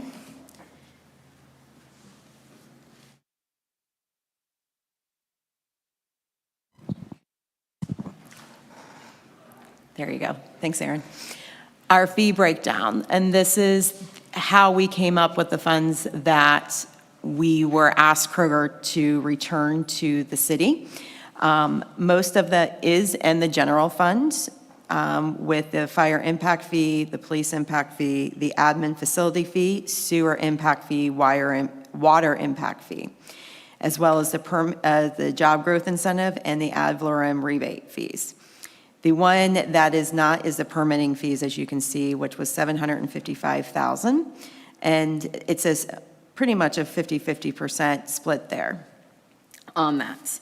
And then, depending on what the council would like to do, we do have some thoughts on how we could use this money for the residents of Groveland.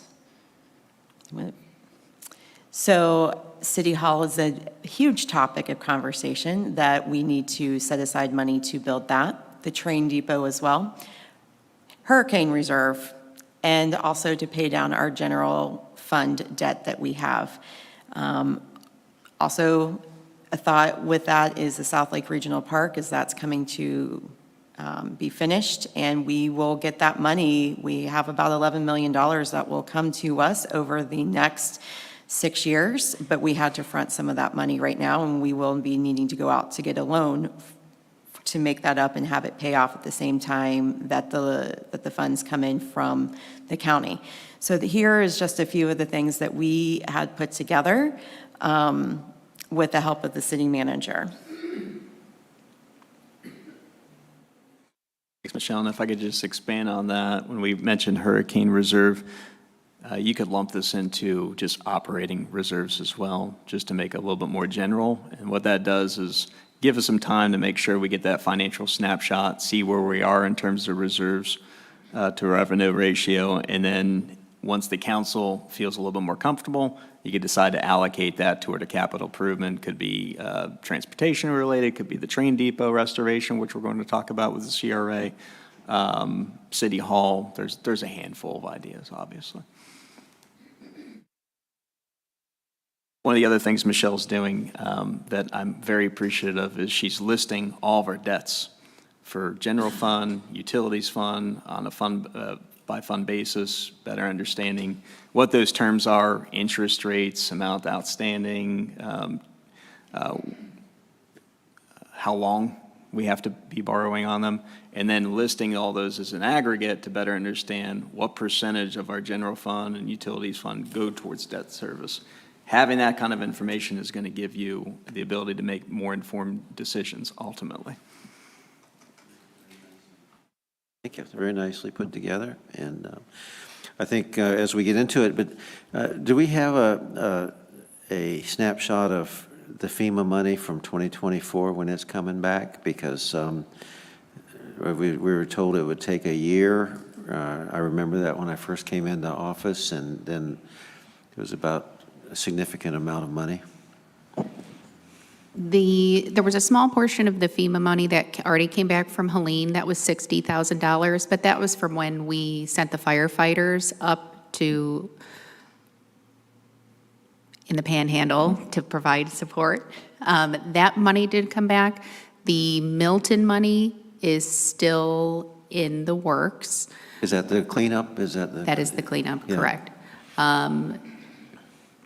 We've been working very aggressively to get that to stay on the charts for FEMA. There's some things that happened along the way because we responded so quickly that didn't really follow FEMA's ideal procedures. So we have gone through various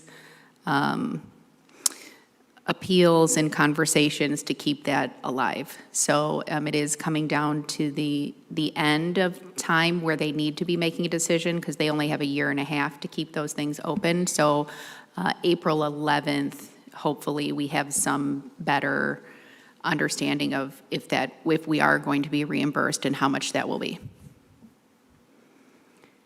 Thank you, I think.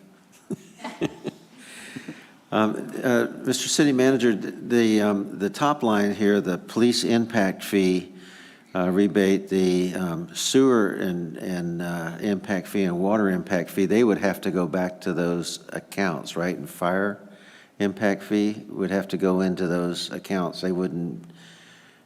Seems like a reasonable notion, Mr. Mayor, and hearing from our city attorney, maybe she could reiterate, maybe Aaron will, but we asked for a legal opinion on that. Those are general fund monies that were paid for the developer, correct? Correct. So initially, those impact fees were done out of the general fund and recognized in the sewer and water fund already. So as this money is coming back, it comes back into the general fund because it came out of the general fund. So we paid for that? Yes, sir. Oh, I forgot we had to do that, yeah, thank you. And the fire, no? The Same. fire impact fee? Same. We paid all that? Everything came out of general and went into the appropriate impact fees. So as we're getting the money back, it goes right back where it came from. The same with the job incentive growth that was expensed out of the general fund. With the permitting fees, the reason why that goes back into building is because those were waived fees. So that those revenues weren't ever recorded, they weren't ever expensed or anything like that. So now with the money coming in, we need to put it back where it would have originally gone in the first place. All of them, basically. Good news, thank you. Any questions? Amy Jo? Barbara? So you said, Steve? Mr. Sikowski? Hey, I'm here. Sorry, it takes a little bit for me to get unmuted. My main kind of goals and what I was talking with Hein previously about is kind of three different buckets. One was stormwater and infrastructure. My main item on the stormwater is we are not anytime soon, I don't think there's going to be a desire to start another fee after all the different fees that have been added to the taxpayers. But we do get a presentation and we can see how far behind we are and what it would be if we started to increase the amount that we spent every year on getting through some of the back projects. So I think putting a good portion of this towards that would be huge for us. And then 10 years down the road, a new council isn't like, wow, the last council did not move the ball forward at all with stormwater, and now we're in an even bigger deficit than we are now. So if it was me, I would support putting, a large chunk, a third of this, if not more, in that stormwater point, and so that TJ can immediately start doing projects that we have on hold, that we have a list of that are just sitting there in the beyond. Another portion would be the hurricane fund to make sure that we have things. We are waiting a year plus. There are some cities and counties that are waiting 3+ years to get reimbursed through FEMA. So I think it's important to have some type of reserve or fund. And then those funds, if needed, could be used for any type of emergency issue. And then the third one would be making sure we have enough for the train depot, that either we are getting the rest through the grant process and we have enough to match, or we're working on with the developer to completely have it redone through the developer. So that would be my three categories I would use for the Kroger funds. Okay, and my discussion, if we could go back to the buckets, my discussion with the former manager was one, the train depot. We took $500,000 from a sale of right-of-way that was in the CRA. This is CRA project. We designated that to the train depot. The estimate to refurbish the train depot as it sits right now is $287,000. And then that gives enough extra for groundwork and things like that, and we should get that going right now. And then as the other I guess phases come in from the Avalon people, I don't think they're starting on this side. They're starting for phase one. Then we can start looking at if we want to expand it, because it'll be sitting out there all by itself until such time. So that was one. And the second thing, infrastructure goes beyond stormwater and everything. Infrastructure is also staff, in my opinion. We have to be prepared for a growth of 35 to 35,000 people in the next 10 years, and that is not that far away. And I think we've all in business seen that you have to bring in staff, and there's not a return on investment till a couple of years comes down, because the growth has to catch up with the staff if we do it right. We have been talking about the organizational chart. We've been talking about different things the staff has brought forth. Do we have redundant systems for our computers, for our programs, and our things that we've need done to really preserve our data? I think that in the discussion, and we've asked for this organizational chart several times, and I think we said we wanted the organizational chart without names, just what does it look like in 2035? Do we all remember that conversation? Absolutely. And so we can come back and say, these are the steps of when we need to get there, and we need to get the people trained to fill this in, or we need to start right now figuring out how we're going to fill those positions, and that's going to cost money. And we need to really take a strong look at at this, how we're going to proceed, because right now, we're running, in my opinion, a Cadillac on a VW motor, right? And we need to really take a strong look at this organizational chart and put some dollars aside to have the talent and have the people in place to really take care of our growth and offer service. I mean, I don't know how many times I've talked to different people that I work with here, but we're identified as government service, not government leader. You know, they say we're in the government service, and we need to really make sure that we're equipped to offer service to our constituents. When are we going to get the chart? We have the one that Mr. Hine created before his resignation. I have a concept that I have not, in full disclosure, shared with all of you yet, and I have a concept that I have not disclosed with all of senior staff. My goal is to go over that with you all individually, and that we could bring that back to the next workshop. And that's an organization for 35,000, right? It's two different iterations so far, one with growth coming up to 30, between our growth residential population now to 30,000, and then the next iteration by our comp plan with our 10-year build-out. And no names, just the chart? Doesn't include names, no. Okay, because sometimes you get emotionally attached and try to push things, let's get the chart done, and then we'll figure out the names. So, Mayor, can I say something? Yes. To me, this is one of those projects, again, it's like easing on down the road. I get it that Mr. Hine created one. He ain't here anymore. Let's get this ball rolling. This has been going on and on and on and on. And you have to have accountability. And the only way to have that accountability is to set a date. We got to do better.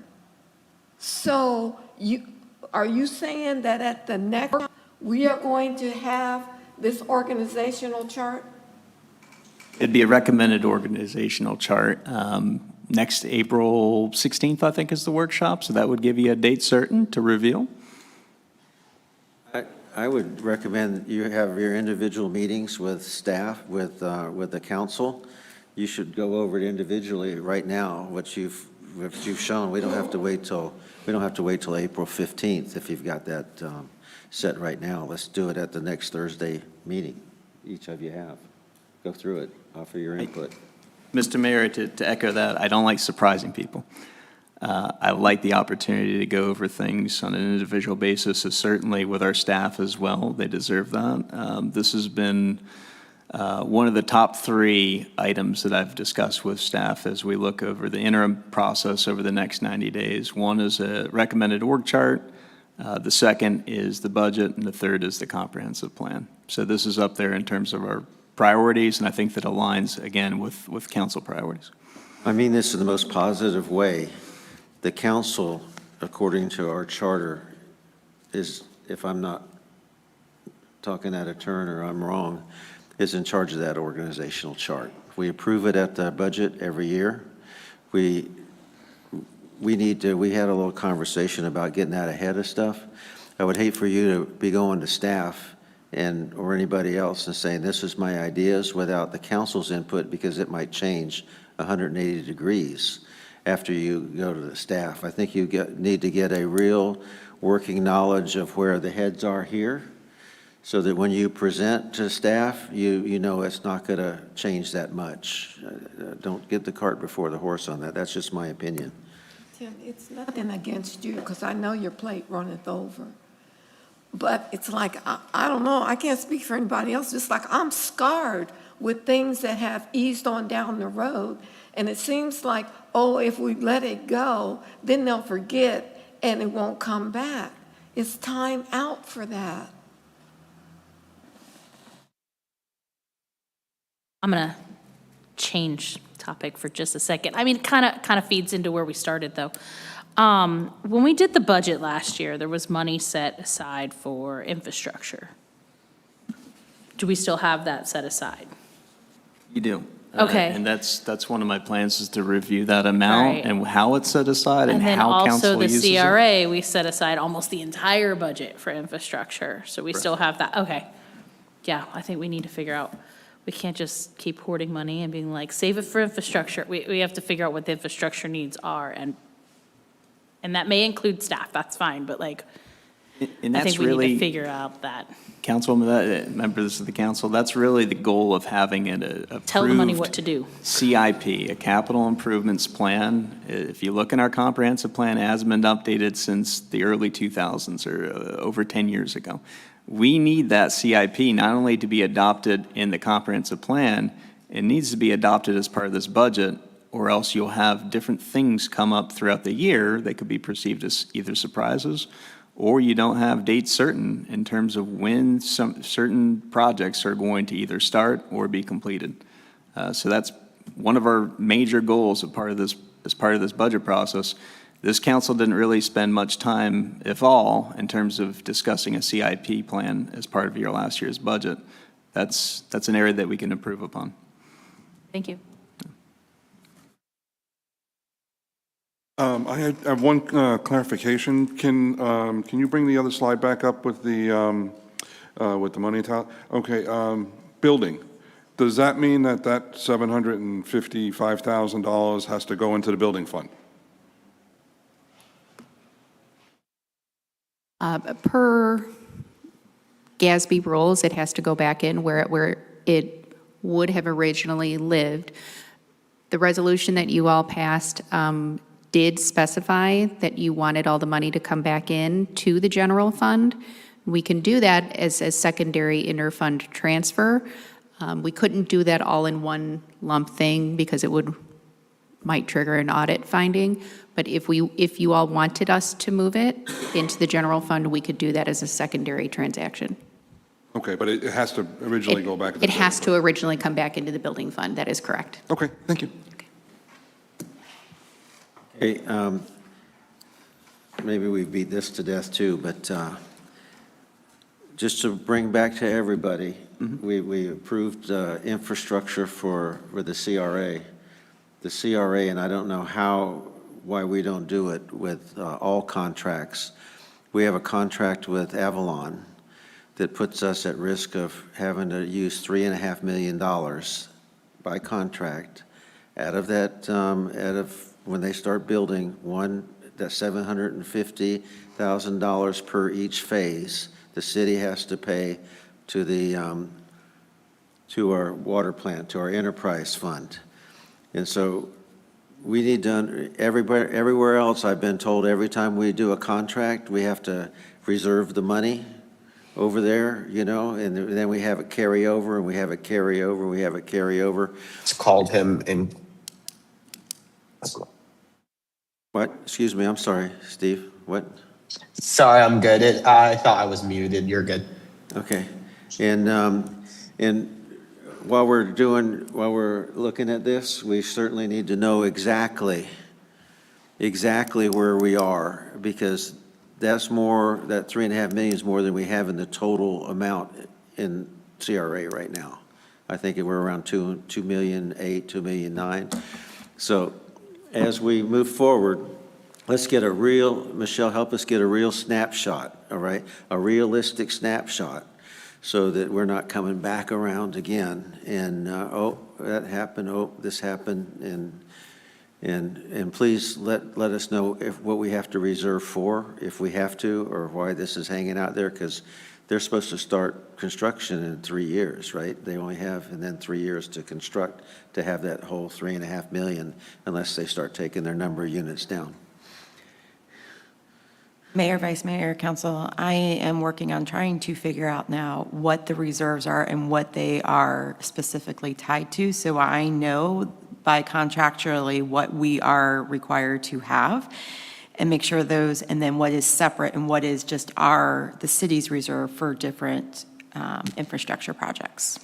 Then my last ask is, all this talk is good, but this council is asked to get the picture of what downtown is going to look like We need to get that done because we can't put infrastructure under something that we don't know what's on top of the ground. There's talk about, I've heard bulldozing the thing down, as one group wants. Another group is talking about building behind facades. Another group, there's so many different, is it going to be 2 lanes, 4 lanes? That all impacts exactly what you're going to be working on infrastructure, and that's why we don't have the, like Mr. Hine used to say, the picture of the puzzle on the front of the box. All we got is a bunch of pieces and we don't know what it looks like, and we can't put the pieces together until we know what that looks like. And we've got to, I love the fact that we hire consultants. I haven't seen one time when that has worked 100%. I've seen when you have citizens together, like the strategic plan, where you start with that funnel and get it down and get buy-in. The train station's another perfect example of what citizens can pull together. But instead of us hiring a consultant, and we're still how many years down the road with that plan, let's get a plan together to get this thing done. And we've got to have that first. That's a CRA project. You've got 5 members of the CRA, one on the phone right now, but we need to quit talking. We're in analysis paralysis continually. We're going to look at this, we're going to look at that. We need to put our stake in the ground and say, let's move forward. And even if we've got to change it a little bit, we're making progress. We've got to get off the dime on this stuff. And before we start spending any of this money, because we don't know where we're going to end up. Mr. Mayor, if I could speak to that. We have started that process for the downtown infrastructure plan, and Vice Mayor, you will appreciate this. Our due date is October.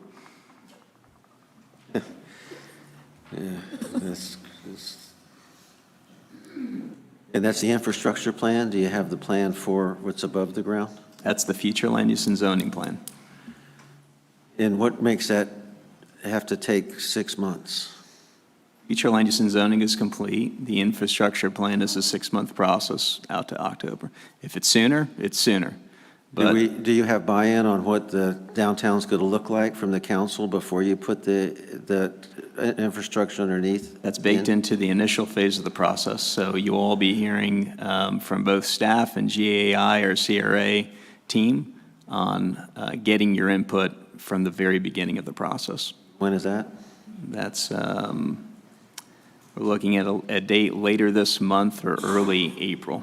So that date's going to be provided here shortly to the group, the whole CRA board. Thank you. And then you also have the task force that we're kicking off. Okay.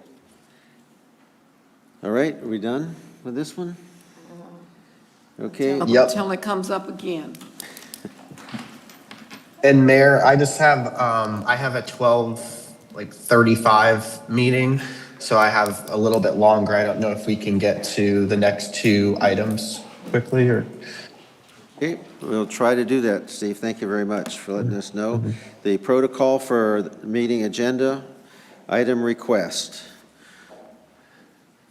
Who's going to handle this? Is that, Yes, Mr. Mayor, members of the council, you should have a handout, and I believe Anita will take the lead on this one to make sure that we're meeting statutes and meeting the charter. The question was brought up to me, how could we, from one of your colleagues on council, how could we request items to be on the agenda without necessarily only having to bring it to a council meeting and getting consensus from the group? We just want to go over that, make sure everybody's on the same page in terms of regulatory-wise, how we go about that. So section 2-83 of your city code is an ordinance that was adopted back in 2016 when council also was having discussions about how to place items on the agenda and make sure that the public knew in advance that something would actually be on an agenda. They were having difficulties with items coming up during public comment and council members taking action on it, and they did not feel that that was transparent to the public. And so this was the ordinance that was adopted at that time. Obviously, since it is an ordinance, this council can make changes to it with another ordinance. it would take 2 readings, with your last one being the adoption hearing. But as it currently stands, subsection C addresses how items are placed on the agenda. It's either through the city manager's office, the city attorney office, a city department, and that's, land use matters would come from community development, items for transportation would come from TJ's department, parks would come from Mike Walker's department. So they have the ability to place items that they need addressed by the council, or they originate from council direction. And so it does give the public the opportunity in subsection E to request things be placed on an agenda, and they can bring it up at the podium during public comment. And then if there's a consensus of 3 council members, then it would be placed on a future agenda. Obviously, you, during your reports, have the ability to request items be on the agenda, and if 3 of you agree, then it's usually placed on the agenda. Certainly, the other option you have, and I think the prior city manager addressed it, is to go to the city manager and address items that you would like to see on the agenda, and if the manager's in agreement with that, then the manager can place that through his office on the agenda. But any changes that council would like to see can be made with consensus. You want to speak first? Sure. I had sent you the email. Excuse me, does Steve have this? Excuse me? Does Steve have this? We got it today? I don't, if you guys are able to just put it on the screen. We put this on the Do we screen? have a digital file? I don't have it digitally. If you are I'll- able to go to Muni Code for the city, it's section 2-83 in the city's code. Or council member, I could take photos with my phone really quickly and text them to you if you'd prefer. I was actually going to speak to the court case that I emailed out to everybody in the council and the city attorney and city manager. Specifically, it says, whether to consider a matter, of course, the prerogative of the legislative body, and members are free to adopt, amend, or reject any administrative, management, or clerk's agenda item. That is presently not in our charter, and it doesn't give that type of direction, but this is a Florida legal case that says that we have the right to do that, so that means our charter is in conflict with this legal case. I thought that's what we did at every meeting. We adopt and reject everything on the agenda. Yes. Okay. Speak into the mic, please. There is no item, we have never sat there and said, does any councilman want to adopt, meaning add something to the agenda, or amend the actual agenda before the meeting starts? That's where this would be. So adopt would be to add something to the agenda. Now, when you add something to the agenda, it would be a discussion item, not a voting item, because a voting item requires notice. But we can add discussion items to the agenda all we want, and it wouldn't violate notice, correct? Right, you can have discussion items, and that would just require council to say, yes, we'll have discussion on that item tonight. Yeah, so and we also could take something off saying we don't have enough information about an item, saying, in the agenda that we don't want to discuss this because we don't have enough information about it. We do that at the meetings, like all the time. We say we're going to table this until we get more information. Well, tabling is different than removing an item. If you came to the beginning of the meeting and said, the staff didn't provide enough information for this item. We've done that before too, though. So, Like right at the very beginning. Yeah, So that's why I'm confused. I'm just trying to figure out like what the difference is. Like, And- it and sounds nuanced. We would get, usually on our Thursday meeting, we could say that to Mike, and he would take it off because then you didn't want people showing up thinking they're going to talk. And then we say, you're not even on the agenda. So we usually try to do that in a head, but I come at it from a different way is, I don't know about court cases, but in Robert's Rules, and I hope you all read that nice little book that I bought y'all for Christmas, right in the front of it. When you start a meeting, I should be asking, is there any conflict or any items to add to the agenda? That's the way when we do city meetings, it's ask the council, is there any additions or deletions from the agenda before we get started? That's the first item of the meeting, and we could, since our charter says we should be going by Robert's rules, if it's not covered, can't we just start that formality and not have to go change in charters? Well, it's in your code. It's not in the charter, so it makes it, the council has that authority to change it. I think it would be helpful to make an update to your code, to include that in the other section of the code where it lays out what the order of your agenda is, and place that at the top, so that's the first thing that you would cover after roll call. Forgot the whole thing.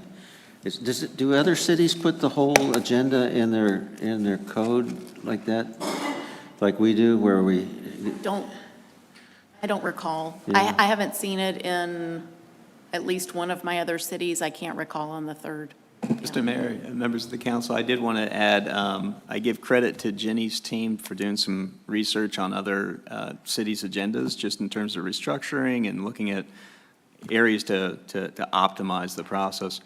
Approval of the agenda, we did see is the first item in some of the other cities' agenda. Perhaps that's something that we could mimic, to have that at the very top, and that would give you the ability to either accept it as is, or if you need to make any changes, it's the very first item. Okay, so can we get consensus maybe to have our attorney put together that language so we can bring it back and put it on the agenda? To bring it back to the council at, I don't know how long that would take, but the next meeting or this next Monday, right? A week from Monday, or the following meeting? Okay, the next meeting. And the other thing with the agenda is sometimes there are items that a councilman would want to bring for their district, and I feel it's restrictive that you have to get a consensus from everybody before you can actually talk about the item. So if we could sit there and put the item on as a new business discussion item, and then we could see if, based on that discussion, we can have a consensus for the committee to go forward with it, to bring it to a vote, or to have someone do something and write something up, or create an ordinance, or create a resolution based on that discussion, that would be very helpful. I would just, my only concern is, I like the system that we have right now, just because, like, if we're all just putting things on the agenda outside of a meeting and just telling like Tim, like, hey, add these 3 items to the next meeting. Our first few meetings, some of the feedback I got from the members who had been on the council for a while was these agendas are way too long and getting out of control. So my one thing would be, that's kind of how we can regulate it, of like, we're all talking with each other at an open meeting. And it's like, I'd like this to be on a future agenda. It's like, okay, well, next week's already full, so let's have the city manager put it in when, it's free. So that would be my one caution of, if we all are just adding agenda items for our district and just sending it to the city manager for the next agenda, we may have, 50 agenda items based on 5 different city council members, plus the 10 that the staff have decided to put on. So, and then for the Robert's rules, typically if it's implied, so if like some cities will say like, hey, do we have any edits to the agenda, additions or subtractions? If we move forward with the agenda, it's implied that all 5, it's like a unanimous consent to continue down the agenda. But I have no, hard feelings of if we just mention it at the start of every meeting, just so people know. But that's all I had. Thank you. Tim, can you speak to the fact that you would still be, the city manager would still be the gatekeeper of what actually gets on the agenda and when it gets on, no matter any request that comes to you? That was the goal, but at the beginning of the meeting, I heard someone mention that the city manager can't say no to y'all. So I would ask for clarity on that, but Just say from the yes, council Tim. and the See? attorney. Just say yes. So Those goals are key, and I get there's a lot of things that we want to achieve. There's a lot of priorities, but I just do want to remind the group, bandwidth, cadence, timing, Typically, I haven't seen an agenda item or a request just clearly shot down and never entertained. It's just typically a matter of when. And so if you're communicating with me in those individual briefings, gives me the ability to review, better understand your motivations, what your intent, what your goals are, and then determine, based on what that next meeting agenda looks like, timing, because Jenny's office, the attorney, certain applicable staff, even you all need time to review that, to digest, to make sure you're prepared to have an adequate conversation at the next meeting. So it's typically just a matter of timing. I think we have what you're asking for, and first let me say thank you for saying I want to talk about something from my district. That was a single district vote dream, is that we would bring things back to the table. But that's in the report, to ask, to bring it up and then ask for consensus to put it on, because that's so important, because she might, or I might have, or Steve might have something that's really valid in that argument too. You say, yeah, that happens in mine after a real discussion. So I would say the Thursday meetings, that's where I always got with the former manager and said, no, let's push this off with his suggestion or not. But the real time for us to shine is during the, and for our constituents is in that report. And, Steve talked about hearing from residents about I hear about residents all the time. They don't care who we went to eat with and what we did and stuff like that. They care about where's the pothole? When is the tree limb coming down, hanging over the road? When is they want us to be talking about what's going on and representing them. And so maybe it's a cultural shift from this is what I did for you last time, that this is what we need for our district. It could be a very valuable thing. I think I'm fortunate. We have whole big meetings about my district with 7 people. So Anita, when you work up that language, can you make sure you bring in the words that, adopt, amend, and reject? Adopt, amend, or reject the agenda? Yeah, when you bring up that. Thank you. Okay, on to the last item on the agenda, city attorney contract review. Mr. Mayor, members of the council, Michelle's going to provide this presentation. She has a few slides. I just wanted to mention it's 12:22. I know Councilman Stephen mentioned that he has to get off at 12:30. So if you do have the opportunity to speak and go around, perhaps you could get his input before he has to go. Again, good morning, Mayor, Vice Mayor, and council members.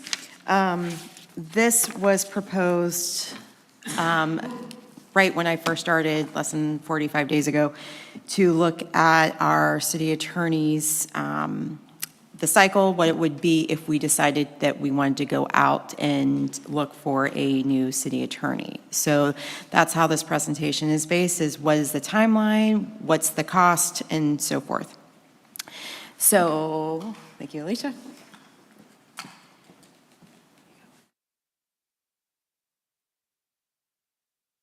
So, there you go. The 3-year review, this is how much we have budgeted for the last 3 years for attorney fees overall.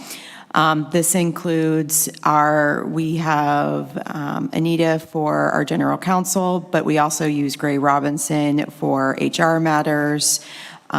So those are all in here, as well as the planning and zoning development fees that we use for the city. This was the breakdown of the fees that we have paid for Anita over the last 3 years, and the hours that she has put in, and she's put in a lot of hours for the city. In 2023, there was an amendment to the rate structure, changing the city's attorney billing rate hours to 200 for general counsel and 275. So that is shown here as well in that. Here is what the budgets are of cities close to our size, as well as some of our closer friends, Claremont and Winter Garden as well, you can see the population based on the 2024 census of how many people were in the city at that time as of this and what their fees were for the last 3 years. Winter Park, Tim asked me to put Winter Park in there, and they bury their attorney fees in the city administration costs. So I looked every which way and couldn't come up anything after 2023, but you can see it's much higher than what Groveland pays for attorney fees. This year in our 2026 budgeted, we have $307,000 that we have budgeted for fees for all areas of legal across the city. If the council decides that you want to go out for a review of a new city attorney, there is a couple different things. This is by state statute. This is one that we do not have to do an RFP, but we can. But we first need to define the scope as to what's the current contract, and we have to identify any changes to the contract to make sure it has general counsel review, development review, litigation, special projects, if there's anything else that we want to put in there. Looked at the historical billing trends and any recent rate structure amendments, or if we want to see, again, how much it costs out there for attorneys and make sure that we stay within a certain dollar amount.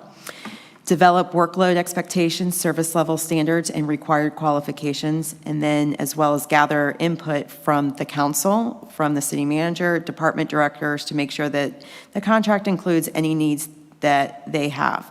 This typically takes around 2 to 4 weeks. There is 5 different ways to administer a solicitation for a city attorney. One is the request for an RFP, which takes about 8 to 12 weeks. This one, we can do a qualified base selection of QBS, which is a little bit less than an RFP, and that takes about 6 to 8 weeks. We can do personal services solicitation, which takes 4 to 6 weeks, where we post a notice, collect statements of qualifications and a short list of firms without a full RFP requirement. We can do an informal competitive process, which takes 3 to 4 weeks, about a month. The city requests letters of interest or basic qualifications from a small number of firms, typically 3 to 5, and it has a short list from that group.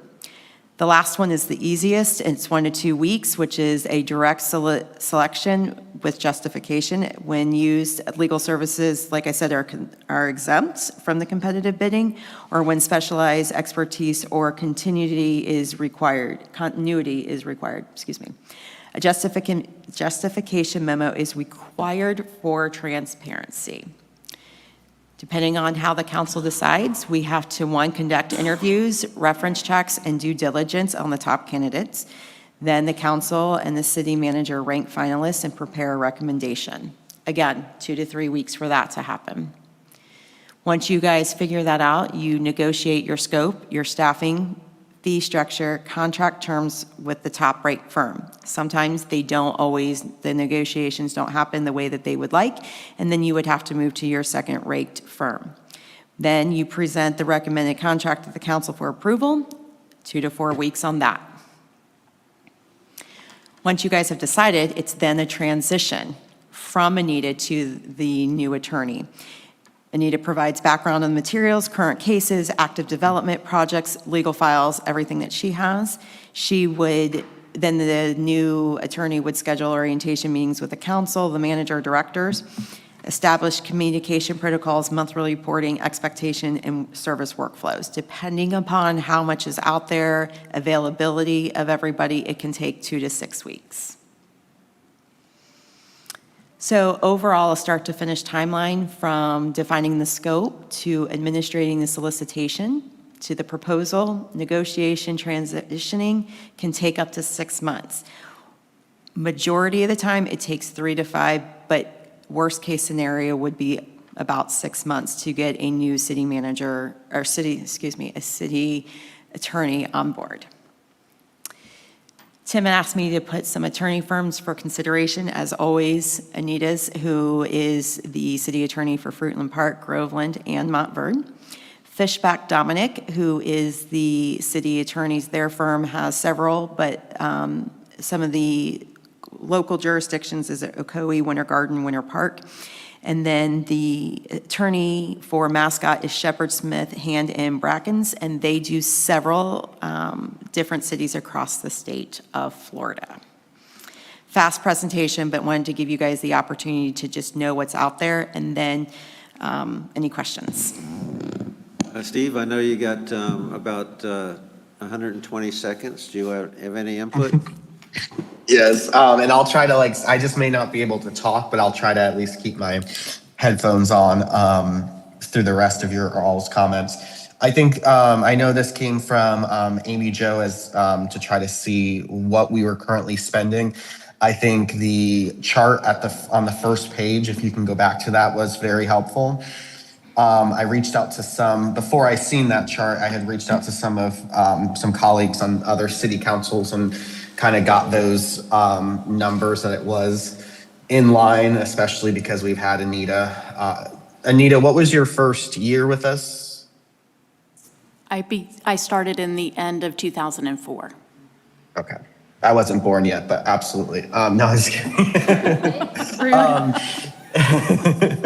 But no, Anita has provided a ton of time and effort, and because we have just switched and are in the process of switching county managers, and 4 of our 5 city commissioners have been on for less than 2 years. I think Anita offers that wealth of knowledge. I think that would be really great to continue moving forward with. I think there are always attorneys that could probably beat her fees. There's one that comes to mind that I don't think any of us would want to go with, that would probably beat her fees, but has made some negative comments about the city of Groveland and our residents. So there are ways that we can get worse, definitely a lot worse with city attorneys, depending on who we would go with. And I think Anita has been a great addition to the team and has been helpful to me, at least coming on, to make sure that I know and I'm well prepped for my meeting. So I would definitely be in favor of continuing with Anita and not putting this out for bid and making a change. But I know I'm one of 5 votes. So that's all I have. Thank you. Amy Jo?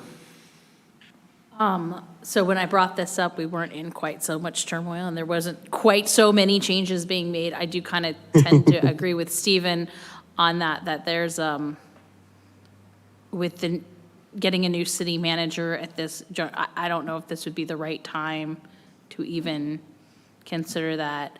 The fees do appear to be in line. If you want to go back to the other cities chart, that's kind of, I think, was that they do. That was the biggest question I had, because people constantly say that we spend so much more on attorney's fees, and it appears that we do not. We're kind of right in line with other cities that are the same size. I do see that Tavares is significantly lower, but they're also not growing at the same rate, and that's an important factor. So, yeah, I think that's where I'm at. The only other question would be would it be beneficial to consider a full service attorney firm versus, Anita's only one person. So she can, she has limitations this way. Sometimes we need other consultations, but we're still, total fees, we're not out of line. The other part that I did not put in this presentation is when do you all decide, is it time to bring on counsel full-time and on staff? And that is another option as well. Option is the full-time staff, right? Barbara? I'm going to always come with this question. Procurement? Minorities. Are there any, I don't know these attorney offices, but did you all reach out to any minority firms? I don't believe we've reached out to any firms officially. We would have to research that based on council direction. Then how did you get these 3? Or, besides Anita, how'd you get the other 2? It's just firms that we're aware of. We're not recommending, we're just mentioning. These are firms that do municipal law as part of their brand of their law firm. This is one of the elements that they do. So if you're not on my radar, then I don't get considered, okay? This is the whole thing that I've been asking, not just to this one here, this one 5 miles, this one 10 miles. There's got to be a better way. And I am so confused. I sing this song every day. You know, why don't you reach out to other firms? The other thing I want to say is, for me, I'm a processor. And it would be so much helpful for me if I could get this information ahead of time and take a look at it. Because I'm probably not as fast as the rest of them up here, but that's just how I learn. I'm a processor. Maybe there's not a better way. I don't know what the answer is, but maybe there's not a better way. But I just believe there's got to be a better way. If you always do what you always did, you're going to always get what you always got. So Chef knows this one, Tim knows this one, and Michelle knows this one. There's got to be a better way. I'm done. Thank you. Out of the list of cities and their budgets, how many are these in-house councils and how many are by the hour? From what I can see, because I went on their websites, look at their budget and their audit, none of them had they were all external law firms used that they pay per hour, that are not on staff. Okay, when you were doing this, did you happen to maybe call Claremont and say, how do you do it for such a low price compared to everybody else? Because the population, They got the just largest. changed their city attorney, Anita, I believe it was last year that they just went through and changed their attorney. They had the same attorney for a very long time. Okay. Okay, thank you. I just have a few questions. We hire outside counsel to supplement, right? Like we had that lawsuit that insurance didn't cover. I'm sure we had to cover that. We just asked for attorneys to come in to do something at the last meeting, right? To get a third-party attorney and all that. Where is that in this whole, what's our total legal with all that rolled in? That is the total of 307 that we've budgeted for this year. If I go back to this is what our total legal covering all attorney fees in '25 was 328. This year it was 307 that we budget. So we actually did not budget as much this year for legal fees based on what we had last year when they did the budget, what they were looking at. They didn't think that they needed that much in legal. So, Mr. Mayor, members of the council, I think point of clarity, what you see in terms of budget and actual here isn't necessarily just Anita's contract. That's the aggregate of all legal services for the city. Okay, that's good to know. And so let me just frame this in a little bit different way, okay? And I'm so glad you brought that up. You're so smart about internal versus as one option. And I want to frame it in everything, not just attorney, but when I add up, and I hope I'm using the right figures, the amount of money we spend on consultants versus to farm stuff out because we don't have the labor to do it, it's an astronomical amount of money. And I'll go back to say, you know, not to be too negative, but we don't get much satisfaction out of the consultants. I can use the comp plan for an example. I can use the strategic plan for an example.